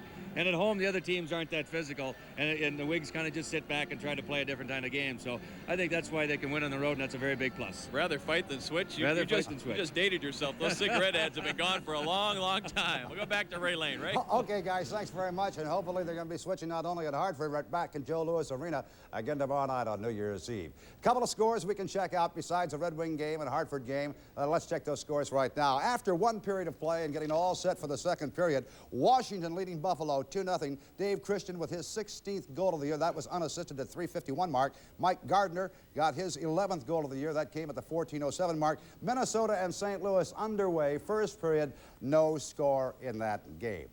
We can talk about youngsters on this Red Wing hockey team for the 88-89 season. I guess one of those youngsters certainly has to be the defenseman Dtr Hrtf, who got off to a great start in training camp, and then just about when the season was started, suffered that fractured cheekbone and missed quite a bit and really was set back. And I asked Doug recently if he was feeling very comfortable now at his position. Do you feel comfortable as far as I belong out there? No, I think you do. I think I do sometimes, but obviously, you know, it's a learning experience. You know, there's a lot of teams I've never played against, and every time you're going on the ice and that you're playing against players you've never seen before. So, like, I think it's going to take a little while. It's an adjustment, but it's a great adjustment at that. So, you know, there's nothing better, but it's different. And so the year ending in 1988 in the National Hockey League. And I guess when you look back during the season, the National Hockey League, you can remember a coach asking a referee to have another donut, which led to a playoff game with no referees. Remember the Bruins and Devils series? New Jersey coach Jim Schoenfeld made the remark to referee Don Koharski. He added more than that. He says, "You're a fat pig." And then the strange disappearance of the league president, John Ziegler, during that dispute. And they had to use some other officials for the next game. The Stanley Cup final game with fog and no lights. The Bruins-Edmonton game would be played at the end of the series if needed. And that game was declared an act of God, no lights. The return of a legend this year after 4 years in retirement, Hall of Famer Guy Lafleur joins the New York Rangers. But the biggest news in the league over the year when Wayne Gretzky was traded from Edmonton to the Los Angeles Kings. Well, if you joined us late, let's take a look again, a quick review. First period action. The Red Wings taking that 2-1 lead. And however, it was Hartford getting the first goal of the game. And in that one, Dineen gets his 18th of the year past Saint Laurent. Paul McLean comes back just about 5 minutes later, gets his 22nd of the year on the rebound off of the sticks of Yzerman and Gallant. And then Yzerman gets his 36th goal at the 15:44 mark of the first period to make it a 2-1 affair. Gallant and Chason getting the assist. No scoring in the second period, but let's watch some of the pile-up action. And Saint Laurent making 2 quick saves, maybe 3, with a stick right in front of the net. And the Whalers cannot get that puck in. And as a result of some fine net mining, good defensive play, the Red Wings still clinging that 2-1 lead after 2 periods of play. And we'll be right back after this brief timeout. Your Auto Value Parts Circular. I need this. I need this. Has what you're looking for. Old soldiers never die, but neglected batteries do. That's why I feel better with a Delco battery under the hood. Sealed tight, maintenance-free, with plenty of startup power to handle cold mountain weekends. Get your AC Delco battery at these Auto Value stores. Mid-5 Auto Supply in Livonia, Charles Auto Parts in East Detroit, or Pro Automotive Supply in Detroit. I won! I won! I won the instant lottery! I won the instant lottery! Hey guys, I won! What do you mean you won? We won!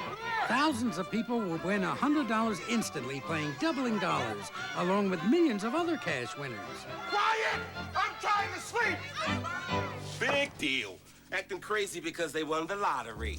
Yes, and so did we. Wake up! I won the instant lottery! Everybody, wake up! This is Glenn Ray. Tonight on the TV50 10 o'clock news, the heartbreak of Pan Am Flight 103 keeps coming home to Michigan. Final farewells today for another local victim of that terrible crash. Police search for 2 suspects in the beating death of a suburban teenager, a student at Western Michigan University. Plus, ringing in the new year in style. If money's no object and you want to do it upright, have we got some ideas for you? Join us tonight for the latest news, sports, and weather on the TV50 10 o'clock news.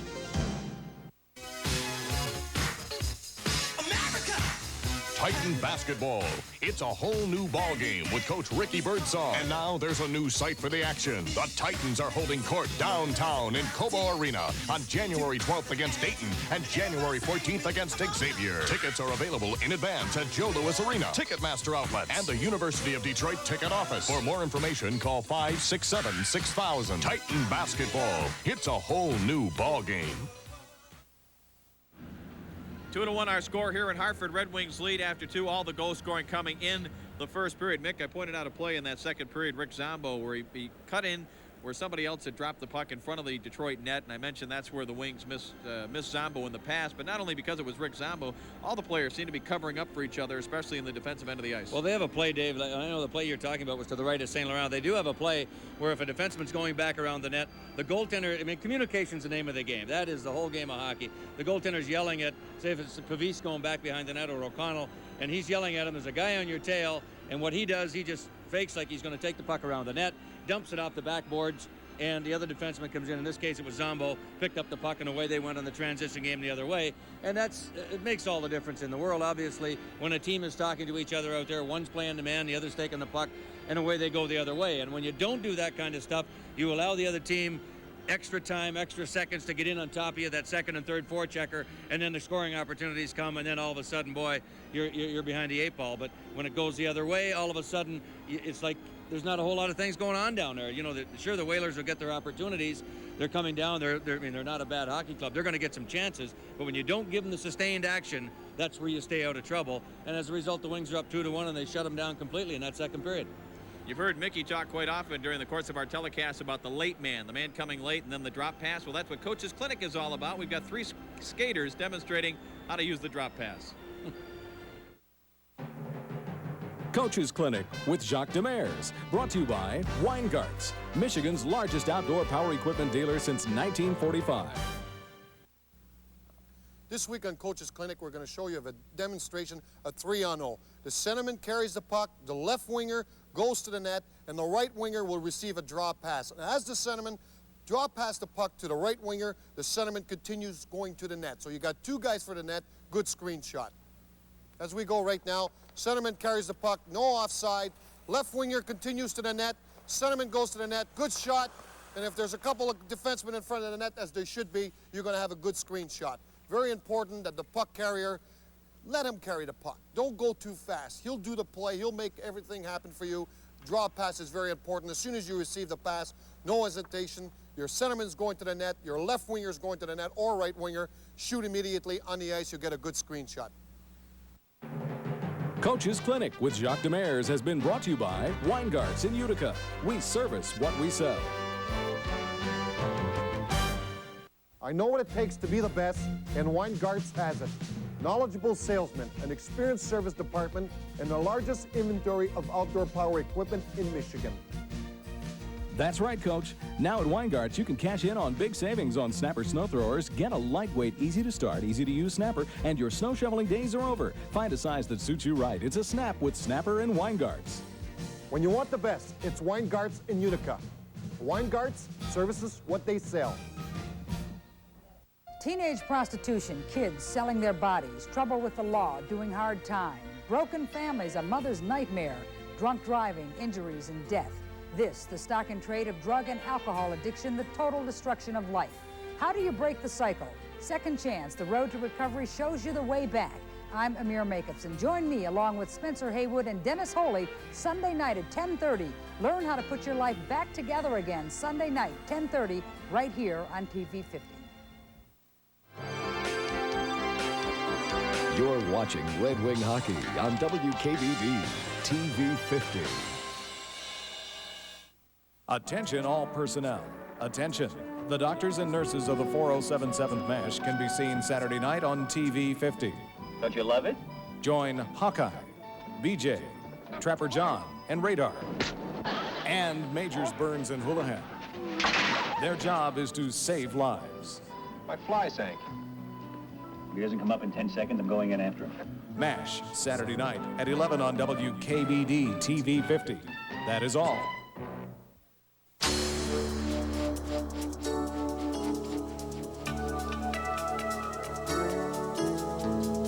The Clydesdales, the symbol of Budweiser quality, of Beechwood aging, the choicest natural ingredients, and a genuine commitment to freshness and taste. One beer lives up to all this. Budweiser. Hello, Michigan. Is everyone ready for a celebration? Then come to McDonald's New Year's celebration, because hamburgers are just 49 cents. That's right, McDonald's hamburgers are 49 cents. People are making a lot of noise about it, and who can blame them? Hot off the grill hamburgers are just 49 cents. So ring in 89 at McDonald's with this classic New Year's celebration, just 49 cents. But hurry, Father Time is running out. Celebrate the new year with 49-cent hamburgers at McDonald's. Red Wing fans all over North America, and some fans here who know of WKBD as well, as they had to vary the English language there a little bit to get crushed in, but the message delivered. Some folks over there, Mick, they were chanting your name during that last intermission. Couldn't tell if there was another couple of words in there that here's what the Red Wings do when they lead after 2 periods. Of course, they, like most hockey teams, tough to catch from behind. Wings have been pretty good when they were hot earlier in the year. They've been pretty good at coming from behind. They've already won 4 games that they've trailed after 2 periods. Most teams don't win that many over the course of the season. 2-1 Red Wings as we enter this 3rd period. A pass up the middle rolls all the way to St. Laurent. Steers it aside now for Blum. On the right wing, it's taken by McLean. Center ice. Gallant deflected it to Yzerman. Yzerman drives one in on Liut. Line endorsed for the Whalers. Plays it up the right side. Paul McDermott has it there. Sends it in wide of the Detroit net. Bouncing puck. Lawton. Send it back in along the end boards. McDermott is checked there by Chason. Kicked it loose, and it's cleared by McLean. Ryan Lawton, the first player picked back in '83. That was the year that Yzerman went 4th. McLean outside to the line and outside, and Dineen brought it in offside. Kevin Dineen with the Whaler goal tonight, number 11. I mentioned his dad coaches the Adirondack Red Wings. His brother Peter playing in Adirondack right now. Kevin a couple of years ago with 40 goals. And there you see the Whalers. I was mentioning not too many teams have a very good record when they trail, especially teams that don't score a lot. The Whalers have struggled in that department. Blum to Norwood. Up the boards, and Maloney could not hold it in. Burr kicks it loose now for Graves. Blum joining the play. Graves had it tipped away, recovers, sends it back to the corner. It's in behind Liut. Francis picks it up there. He's watched by Kosher, gives him an elbow. Now Maloney through center ice on the right wing for Dineen. Back for Maloney. He was well covered by Blum. Francis sends it to the side of the net. St. Laurent kicked it away. Francis has it back, has a man in front, but couldn't get it to him. And St. Laurent blocked the centering attempt. Now Maloney in front, a chance for Dineen, and he overskated it. Closer to center ice, just dumps it in. As the Wings and Whalers both go for changes. Menville just did get it by McLean. Center ice. Gallant drops it back. Chason for O'Connell. Mick, you were noticing on the timesheet, this combination of O'Connell and Chason has played by far the most of any defensive pair. Gallant back for Yzerman, looking to cut in. Yzerman gets that respect. Chason, quick shot deflected by McLean. Just wide. Rebound, he scores! Along the ice. You believe McLean put it in from that angle? On a backhand, no less. And he got he got something on it. McLean redirected the shot from Chason originally. The shot goes through. McLean's in front. See him get a piece of it there. And look at this. He goes away from the net, got it up, and flipped it over top of. I thought it was along the ice under him, but he did get it up over the pad. He got it up, and he got something on it from arm's length stretched out. Liut down. Does he get it up and over or through the pads? You can't quite tell on the rebound, but I think it went through the pads. And he got something on it inside the far goal post. Second of the night for McLean. 22nd on the year, and a big 2-goal lead for Detroit. A couple of minutes into the 3rd period. 23rd of the season. 23rd? What did I say? 22? Sorry, Paul. Now McIver through center ice. Had it knocked away. Just out of the reach of Gallant. Babbage now. For the Whalers, plays it ahead. McDermott deflected it. O'Connell sends it back. I'll get to those minutes played in a second here when we get a chance. Chason and Yzerman drawing the assist. So a 3-point night for the Red Wing captain. And Chason coming up big, getting involved offensively. Prince is checked by Tippett inside the Detroit line. And the play now deflects out center ice. Fine endorsed, bounces it back in wide of St. Laurent. Chason center ice. Gallant was checked. Maloney. He hits Dineen, cutting in for a shot. St. Laurent will save. He was way out. The challenge, Kevin Dineen. See, they're not getting much in the fashion for rebounds at all. One shot and that's it. Yzerman sends it in for Gallant. He's behind the net. Now Yzerman goes down, leaves it there for Gallant. Gallant being checked by Francis. Prince trying to get loose out in front. Here comes Yzerman to get a piece of the puck. Now it's slapped away up the boards. Dineen just tipping it by Norwood. And the Whalers, Sylvain Cote, number 21, has it across the line, unleashes a long shot. The play was offside. Maloney in ahead of the play. Red Wings on the second goal of the game by McLean have increased their lead to 3-1.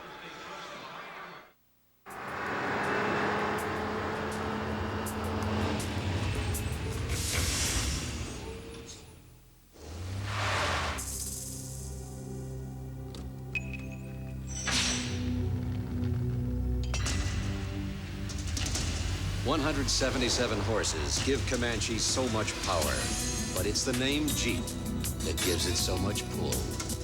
Save up to $1,700 on select 1989 Jeep Comanches. More Red Wing fans here at the Hartford Civic Center. We played just about 4 minutes here in the third period. Red Wings with a 3-1 lead over the Whalers. Burr, let's go, a long shot. Liut the save. Burr now to Koser. Quenville trying to corral him, and he did a pretty good job of it. Ray Ferraro starts it back now for the Whalers. Ferraro across the line with the pass for Scott Young. He drops it back. Burr is there, though, to check Anderson. Wings still don't have it out of the zone. So the corner, Ferraro, his pass picked off by Zombo. Zombo sends it ahead. That should be icing, but Liut's going to have to play it. The Wings were in there. Now it's slapped in deep. Adam Graves looking out in front. He has Barr cutting in, and he misfired on the shot. Barr just coming in off the bench, was waiting for that pass. Barr again in front now for Sean Burr. A little backhand, another pop at it. Liut covers up. Well, the Whalers very, very weak defensively in their own zone. They really are just not checking the wings the way they should be, and Detroit just roaming around pretty free. Look at Ferraro there. Just goes right by Dave Barr. He's got to play the body in a situation like that. They almost end up giving up another goal as Burr got a couple of chops at it. But the Whalers very weak in their own zone, and you can see why they've struggled. Mike Liut, winless in his last 7 games coming into this one. There it is right there. Thank you, guys. 6 losses and a tie. And that is something that Mike Liut just isn't used to. But, of course, when a team is going well, it's not just the goaltending. And when they're going bad, it's not just the goaltending either. And there you see the shot totals. Wow. This is Minnesota 4-0 over the Blues. Blum with a shot save made there by Liut. Still in the first period. Oh, the North Stars really coming on of late in the North Division. Here comes Babbitt. Backhand shot deflected wide. Now Blum taking his man into the corner. Tippett drives it back to the corner. It bounces loose for Norwood. Norwood being ridden by Brian Lawton, but the Wings able to clear. Not a very nice response to the retiring of the coach's number, Brian Sutter. Giles, Gagne, Archibald, and Habscheid. Two shorthanded goals. Played only 12 minutes of that game. It's 4-0 North Stars at St. Louis. Lead pass for Lawton now. 2 Red Wing defenders back. Lawton checked there by Probert. Gets it back one more time. Hits Dineen. Dineen trying to cut in, but 2 red jerseys around him. Zombo again. Long pass. Probert couldn't control it off the skate. Comes back now for Maloney. He was checked. Shabbat trying to break free. Has Probert with him. Now the late man coming. Koser couldn't cut around Sylvain Cote. The drop pass right there. There it is. Maloney across the line. Leaves it for Dineen. Moves it to Cote. Quick shot to save by St. Laurent. And Koser overskated that loose puck. Comes to Francis now behind the net to Dineen. He's checked by Shabbat. Watch the Wings coverage in their own zone. Whalers trying to get somebody open, but there isn't anyone open. Koser plays it up the glass. Bounces out center ice. Kleinendorf right up the middle. Johnny Blum's going to complain, but he got Kleinendorf up in the air as he made the move on him, went to the backhand, and Blum just got the stick underneath him and dumped him, and the Whalers, when we come back, have the extra man.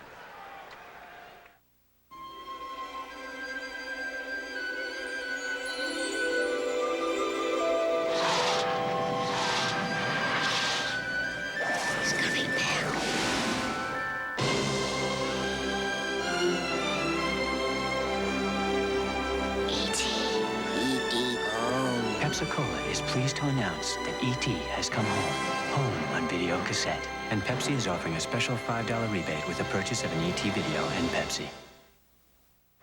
Blum off for tripping at 6:26 of the Third period, here it is here. Gives that stick between the legs. He lifted him right up in the air. Blum's played a pretty solid game. Yes, he has.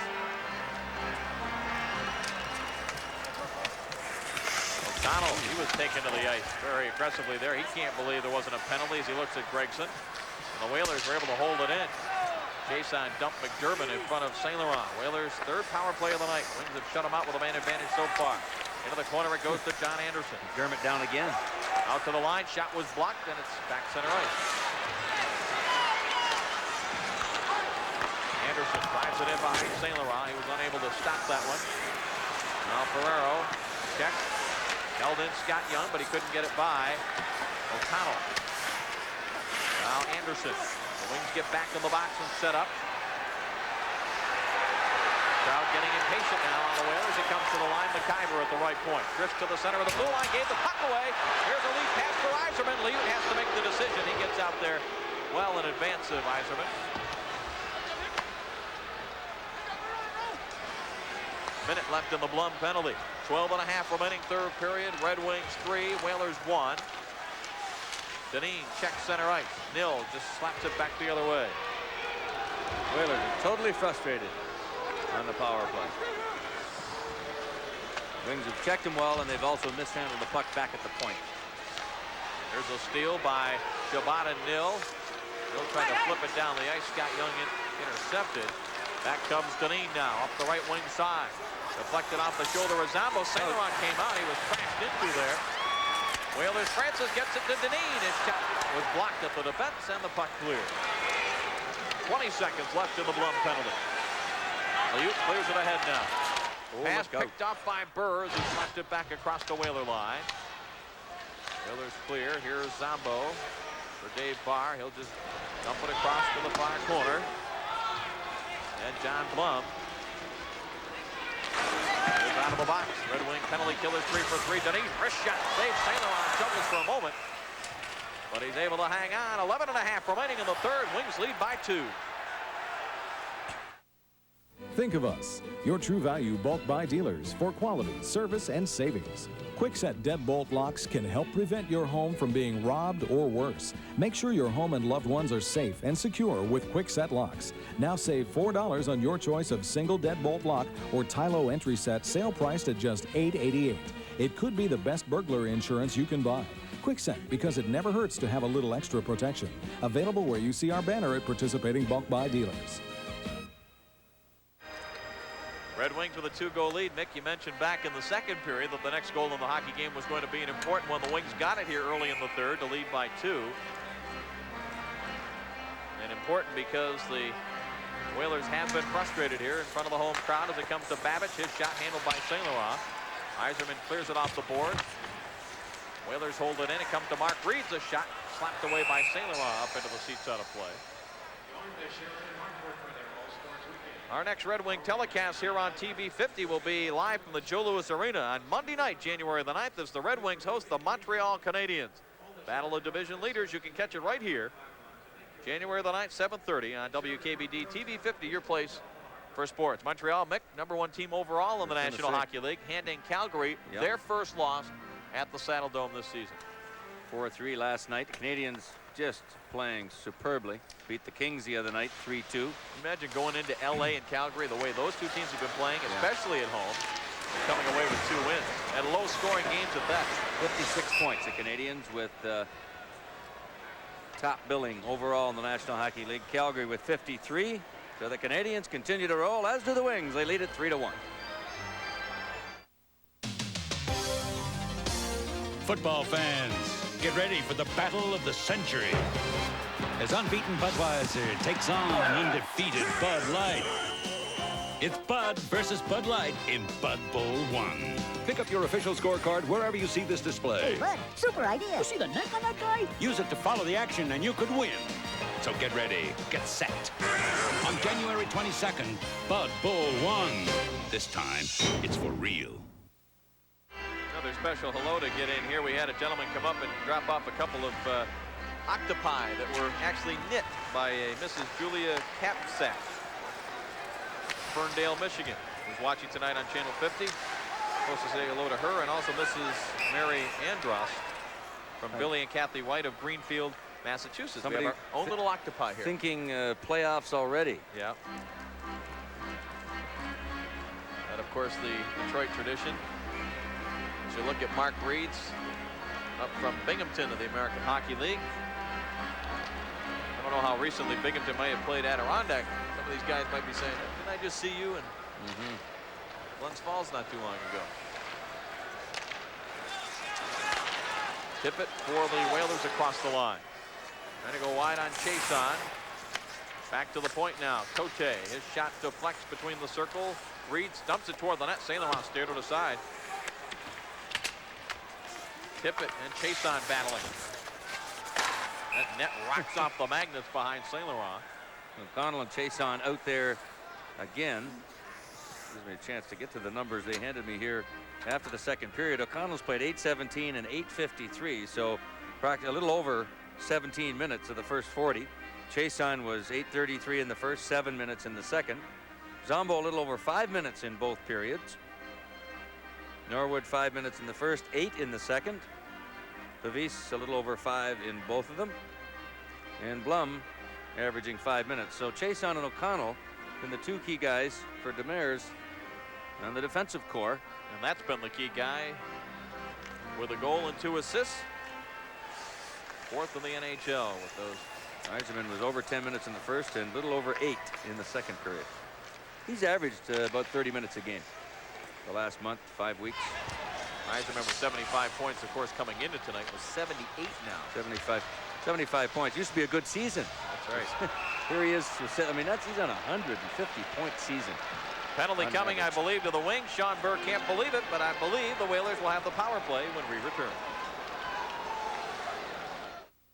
If you gotta go when it's 20 below, you better have it. Champion Battery. If you gotta go because the stork's arriving, you better have it. Champion Battery, 700 cold cranking amps. Pound for pound, the most powerful battery you can buy. Guaranteed to start your car. So if you gotta go, go to Auto Express at Montgomery Ward, because we've got it, and we'll match anyone's advertised price on the Champion 700 battery. Auto Express at Montgomery Ward. John Burr can't believe it, but he is off at 9:50 for holding, and the Whalers have had 4 straight power plays after the Wings had the first 2 in the hockey game. But the Red Wing penalty killers have been perfect. Norwood slaps it up the boards. Babbage couldn't hold it in on Eiserman. Got Young back to get it. Barr watching him. Young at his own blue line. Nice little move there. Backhands it now to Lawton. He is checked. Has to drop it back. Babbage up the left side for Kevin Dineen. Dineen holds up on Zombo. Now it's stripped away by Eiserman. Little hook by Dineen. Helped to keep it in. It comes back to the line. Babbage a shot. Deflected and score! Brian Lawton, I believe. That was a big deflection, too. That puck started out at St. Laurent's left and went into the net on his right. Past the goal stick. Babbage the shot from the point, and Brian Lawton with a major redirection in the slot right there, number 7, and that one covered 6 feet to go on the far side to St. Laurent's right, and we've got a 3-2 hockey game. You see St. Laurent was on his way to the left to get that one and came all the way back to the other side, and the Whalers finally cracked the Detroit penalty killing. And Brian Lawton with his 8th of the year. With 9:36 to go, 3-2 game. That is his first point with the Whalers since coming over from the Rangers, but his 8th goal overall this season. Chason lets the shot go, blocked in front. Back on the Whalers now. Wings lead now down to 1 again. Chason able to clear it.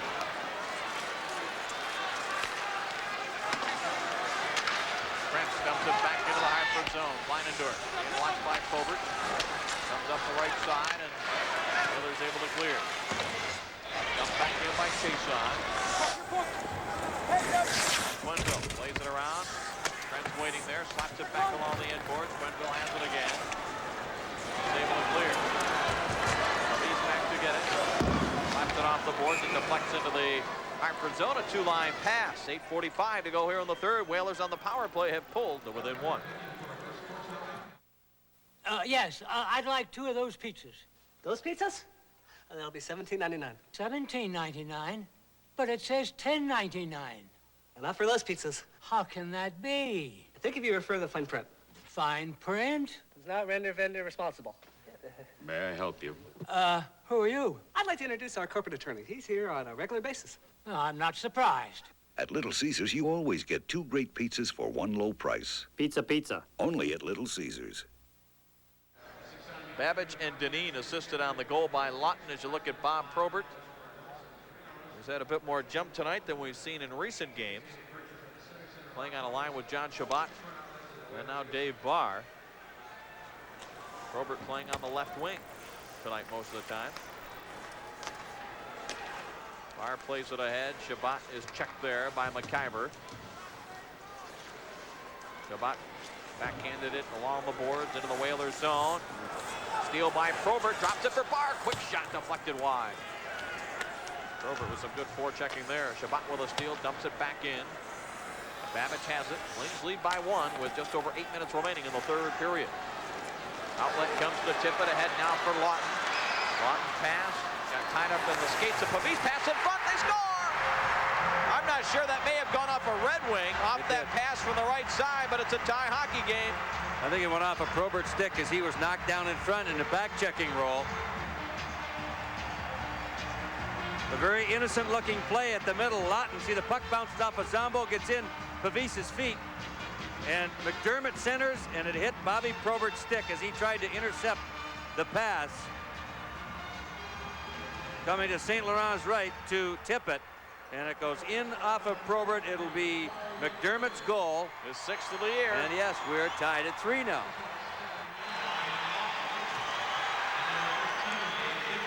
Lawton and Tippett will get the assist. So Brian Lawton now with a goal and 2 assists. 3-point night for him. 3-3 hockey game. Quenneville drops it back for Kleinendorf as the Whaler crowd now siding with their team. Here's Burr up the middle. Has Graves cutting in on the left wing. Lets the shot go that Liut handles. Bounces down in front. Loose puck. Koster trying to get control. It's taken away by Francis. Whalers 3-on-2. But the pass missed Maloney. Bounces back the other way. Joel Quenneville now inside his own line ahead to Maloney. Circles into the Detroit zone. Maloney lays it across for Deneen. A hard shot. Wings are backing up. They can't afford to do that. Let the Whalers come to them. Deneen just gave Koser a cross check in the back. They have some words. Jason plays it back center ice. Loose puck rolls across the Detroit line. A Whaler was in there offside. And the call is made. Wednesday night at 8 when a ring of thieves steal a high-performance car called the Black Moon, they unwittingly get their hands on top-secret government documents. And Tommy Lee Jones is the government agent who must try to recover them in Black Moon Rising, Wednesday's 8 o'clock movie right here on TV 50. I think Toby Cunningham wrote that suspenseful intro.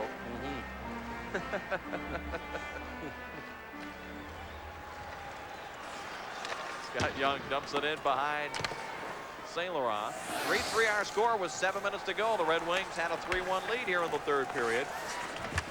And they were controlling this game. Now Norwood checked by McDermott. Whalers starting to do some forechecking here.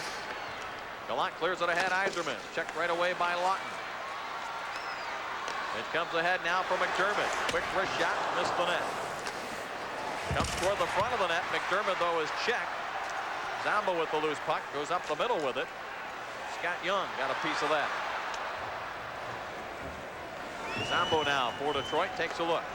Lead pass for Yzerman. Has Gallant on his left. Yzerman dumps it in deep. Now here's Gallant. Rolls it out in front. Picked off now by Tom Martin. Martin Holland Ferraro is a long shot kicked aside by St. Laurent. Martin left the puck along the boards. Gallant checked by Ferraro. Here's Martin behind Lynette. O'Connell checks him right away. Now Martin able to center, but it's deflected by St. Laurent. Yzerman gives it off to Chason on the right side for McLean. Gives it back right away to Yzerman. Yzerman peels back inside the line, but there's 3 white shirts around him there. Here come the Whalers, 4-on-3. McIver up the right side. Jody Hall back for Martin. Back for Hall in front. They score!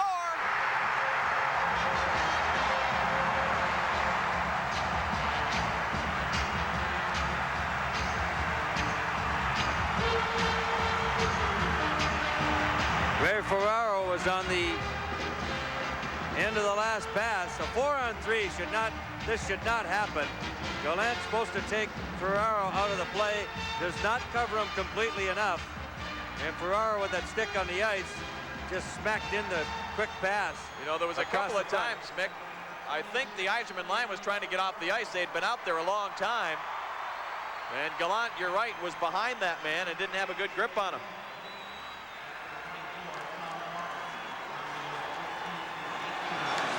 So 3 goals by the Whalers in less than 4 minutes. And for the second time tonight, they have a lead. Here comes Norwood, drives it in front, a loose puck as Liut had to make the save. Here's a steal by Shabbat. Shabbat in front, Liut stopped it on the short side. In front for Probert, he is checked by Quenneville. Another shot goes wide. With some great pressure here. Probert with a hit. Shabbat gets it loose. Now Duneen knocked it away. Duneen up the middle of the ice. Let's go the long wrist shot. St. Laurent stopped that. Maloney in traffic. Zambo works him over, knocks him to the ice, and Shabbat comes up with the loose puck. Less than 5 minutes to go in the third, and the Wings find themselves trailing in a game that moments ago they were controlling. Drop pass deflected away. Maloney looks for some help, gives it out to McDermott. Drives one in high behind St. Laurent. O'Connell backhands it to Chason.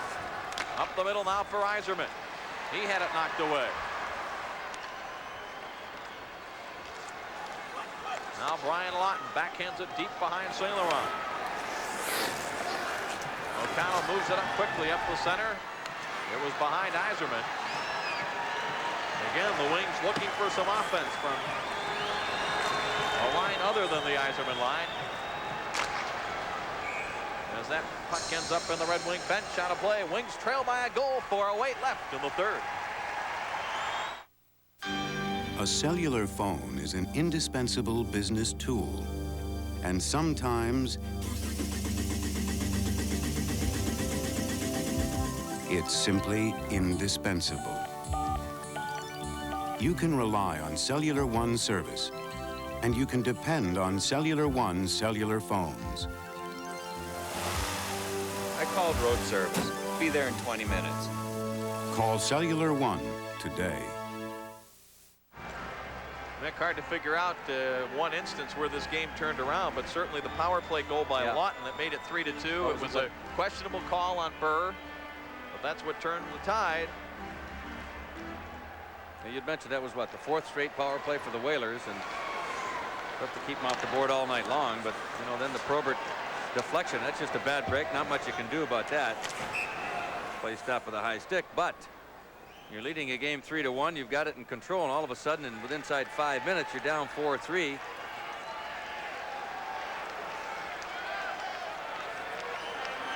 Veteran Mike O'Connell, who has seen a lot of ice time tonight, and a concerned Red Wing bench. Jacques Demers, Don McAdam. These two teams going at it again tomorrow night. There's a lot of healthy bodies sitting out for the Red Wings tonight. See the Wings record in 1-goal games. Guys that could be back in the lineup. Here's Deneen, wraparound chance. St. Laurent will save.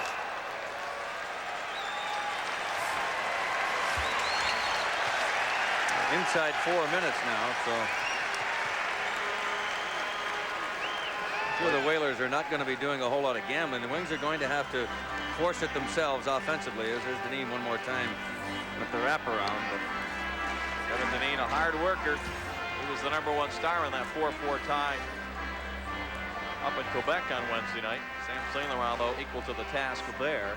4th goal, though, I think, Dave, is a bad goal to give up in the sense that 4-on-3, you should never get that kind of a scoring opportunity. I mean, there's enough guys back there to prevent that from happening. Maybe a drop pass and a shot from 40, 50 feet, but Not a point blanker like Ferraro got to put the Whalers in the lead.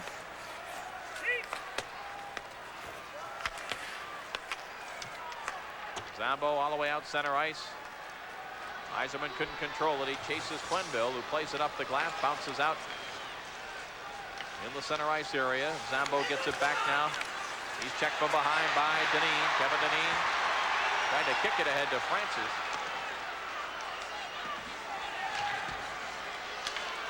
And Quenneville finally punches it ahead, but Paul McLean knocks it down. Up the left side for Gallant, back for McLean. He was checked. Here comes Norwood for McLean, trying to redirect it. At the side of the net, Gallant trying to knock it down. He does, rolled right in front. McLean missed it. McLean again had it chopped off his stick. McLean holds it in for Yzerman. Gallant heads for the net. Pass comes across for Zambo. Zambo in front, and it went through untouched. Yzerman again. Checked by Dineen along the boards. Norwood lets a shot go. It's blocked. Comes right to Yzerman. Yzerman a blast, and it was blocked by Quenneville, who went down to sacrifice his body. And there's 2:35 to go here in the third. Chase on center ice. Plays it ahead now. Gallant tips it in. He bumps with Babbage. Taken away by Reeds. Center ice for Ferraro. His goal, the difference in the game right now. Let's go a 40-footer that was blocked wide of St. Laurent, who was tripped a bit there by Reeds, and now Probert has it center ice. His pass does not connect. Red Wings chase on up the middle, hits Chabot across the line, lets the long shot go just wide. Barr breaks loose from his check, but McIver able to tip the puck up the boards, and the Whalers clear. Less than 2 minutes remaining now in the third period. Whalers with the 4-3 lead. Jason circles back. He doesn't want to give the puck away. He wants to make a play with it. Ahead for Chabot.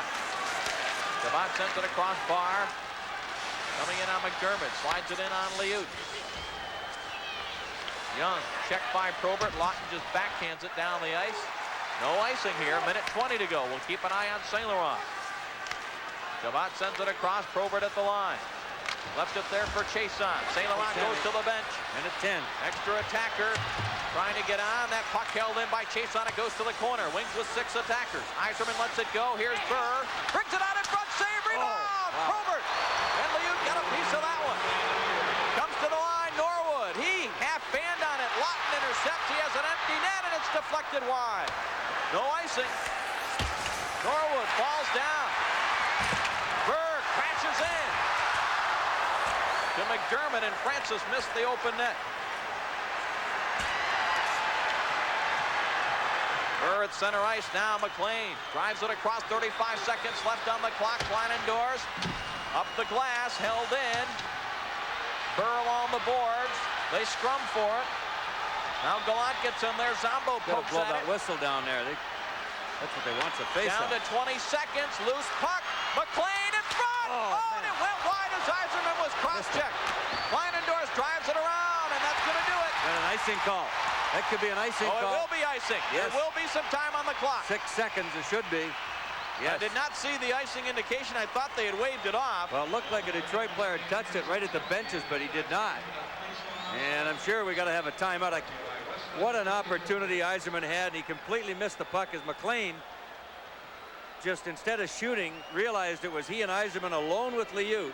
Slid it across to Yzerman, put too much on it, and Stevie just whiffed it as it went through his feet with a wide open net. Man.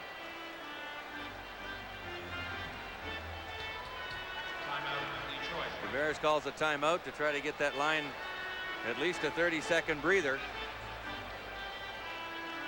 And get ready for this big face-off deep in the Hartford zone with only 6 seconds left. Don't forget to stay with us immediately following this game for the TV 50 10 o'clock news. Glenn Ray and Cheryl Hurd will have the day's top stories. Randy Berto, the complete New Year's weather forecast. Ray Lane with all the sports. Right on the 10 o'clock news immediately following this game here on TV 50. Well, these two teams will go at it again tomorrow night. Mick, it's hard to really try to figure how Demers is going to assess this game. Of course, there's still 6 seconds, and we don't want to anticipate because that's enough time to try to turn the tide in this one. But a much better effort tonight by the Red Wing team. Yet a collapse defensively in the third period, especially when you have a 2-goal lead. Well, there isn't any question that they played a much better hockey game. You're not going to, if it ends this way, certainly the results won't be any better, but an old adage, it is a 60-minute game. Yeah. You can't play 55 or 58. But 6 seconds here, and Yzerman will be the man to take the face-off for the Red Wings. It'll be Ron Francis. For the Whalers, the trigger man back at the top of the circle is Norwood. Burr, McLean. Looks like the Whalers are not going to put anybody over with Gallant. Now, that'd be a mistake. Now they do. Yeah. Must have heard you. Yeah, well, they can't leave him alone, or he gets that puck from Yzerman right back to Norwood. Face-off comes back cleanly. Norwood slides it across. Quick shot deflected wide. That'll do it. And the Whalers have ended an 8-game winless streak. And the Red Wings now just 1 win in their last 7. Demers really upset down there at Terry Gregson, I'm sure, for the 4 straight penalty calls, and in the fashion that they were called, I think is what he's upset about. The Whalers congratulating Mike Liut.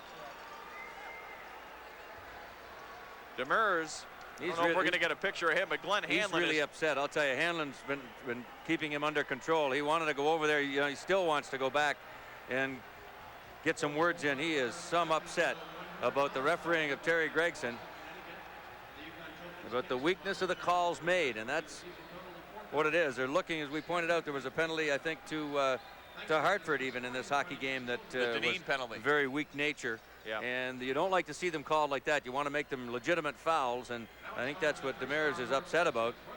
I still don't remember seeing the Burr. No, it happened penalty. away from the play, and we didn't have a replay of it because it was away from the play.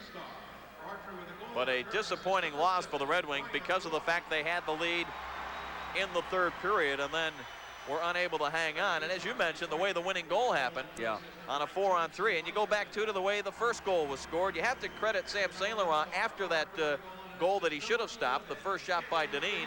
He did settle down and play some pretty good goal and made some big saves. Played pretty well. There's no question about that, Dave. And I think that what they'll do, of course, is, you hate to lose a hockey game at any time, but the Wings came back with a very, very much stronger effort here tonight. And I'm sure we'll see them even better tomorrow night at home. But if Jacques Demers says to look at something, it's, well, my team played fairly well for most of this hockey game. We did have some breakdowns defensively, and that's something that they can work on to correct. But when you get the effort, you'll win more than you lose, and that's the positive side of a losing effort. So it's a final 4-3 Hartford. We'll be back to wrap it up in just a moment. Jeep Cherokee has available 4-wheel anti-lock brakes. The most powerful engine in its class. Full-time 4-wheel drive capability and room for 5. Being superior in these areas makes Cherokee superior in these areas.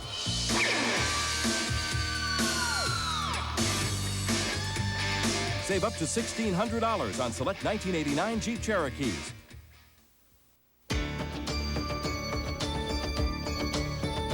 For the pride, for the dream, for the love, and for the team, for the sweat and for the drive, for the reason you strive. For all you do, the clean, crisp taste of Beechwood aged Budweiser. This Bud's for you. This Bud's for you. Back at the Civic Center in Hartford, where the Whalers have just ended their 8-game winless streak with a win over the Red Wings. The Red Wings now have just 1 victory in their last 7. And again, Mick, I go back to last year, a lot of parallels. The Red Wings lost a game in Pittsburgh on the 26th of December. That gave them, I think, a stretch of 7 games with only 2 wins, and went to 8 games with only 2 wins because the next night in Minnesota they lost in a similar fashion, a very tight hockey game. They lost it 4-3 in Minnesota, but it was a game in which there were several players, more players called up from Adirondack than in this case when it was just Krentz and Blum. And there weren't the injury situations as well, but it took 1 game after the initial shakeup for the Wings to really turn it around. Then they went on to win or go unbeaten in their next 8 games and take a firm hold on the Norris Division, which they held through the rest of the regular season.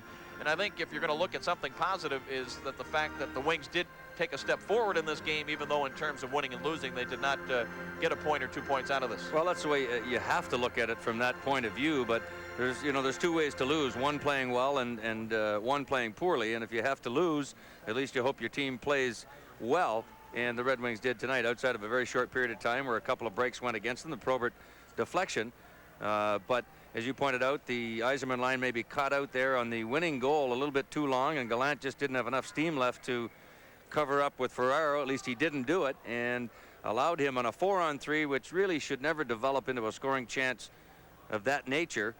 They get the winning goal on a play like that, but certainly the Wings through this 6 or 7 game span have not played terribly bad. I mean, they've been kind of mediocre in a sense in the middle. They've had good periods, played a good period in Buffalo the other night, and then 2 periods they just weren't there, and Jacques Demers was upset about that. It was a very lackluster effort, but it was not that by any means tonight. So when you look at it and you say, hey, at least we turned that around, we've got that going a positive way, you take a look at the game films, you look at the situations that happened here tonight that allowed this thing to get turned around, you try to correct those kind of things, those kind of mistakes in that application you can change. When a team is playing just very poorly all over, that's something that you throw your hands up in the air and say, what am I going to do here? And another thing, you can't discount the players that are out of the lineup. Last year, the injuries weren't as big a factor at the time that the slump was going on. But when you look at players, Barr just coming back, you don't know how close to 100% he was. He played well tonight, though, I'll tell you. And Zombo did as well. But still, you're missing Adam Oates and Peter Kleeman. Just those 2 guys would enable the Wings to put together 3 pretty good lines, 3 threatening lines, rather than just the one they have now. The number 2 line, whoever it's been tonight, whether it was Krentz, Probert, and Shabbat, nobody else really putting in a lot of consistent scoring threats. There was some pressure by Graves and Burr and Koser a few times, but not the consistent scoring threat that you need to have to back up that Yzerman line. And certainly you can't fault the Yzerman line. They were out there for the winning goal, but they accounted for all the offense as well. Stevie extending that point streak now to 26 games, and it's just been playing fantastic. Well, it's tough. As we were talking before the game, it's hard to play with one line. They've got to get scoring somewhere else, because the team just looks at them and says, if we can shut down the Yzerman line, at least keep them down to a dull roar, we got a good chance to win this game. So they've got to get offense from somewhere else. Next Red Wing telecast, January the 9th at 7:30, live from the Joe Louis Arena when the Wings play host to the Montreal Canadiens. Until then, for Mickey Redmond, I'm Dave Strader. For Ray Lane back in the studio, reminding you to stay tuned for the TV 50 10 o'clock news, and everybody have a safe and happy New Year.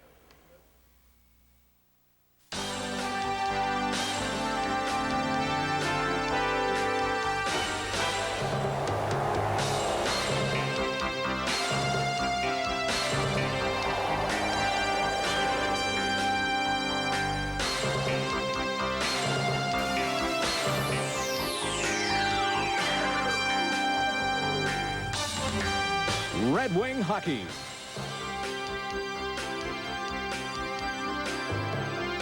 Has been brought to you by Budweiser. Beechwood aged for that clean, crisp taste. This Bud's for you. By Jeep. There's a feeling you can get only in a Jeep. By Little Caesars, where you always get 2 great pizzas at one low price, with 200 Metro locations to serve you. By your neighborhood independent auto value store. And by the Michigan Lottery. Somebody's going to win. Why not you?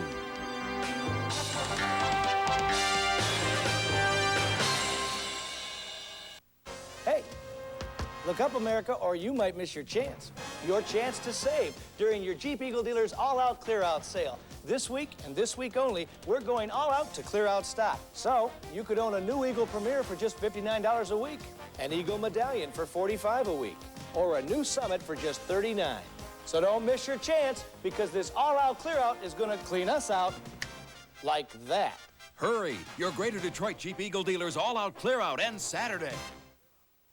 People of the Earth, the end is about to begin. War of the Worlds. Saturday night at 7 on WKBD TV 50.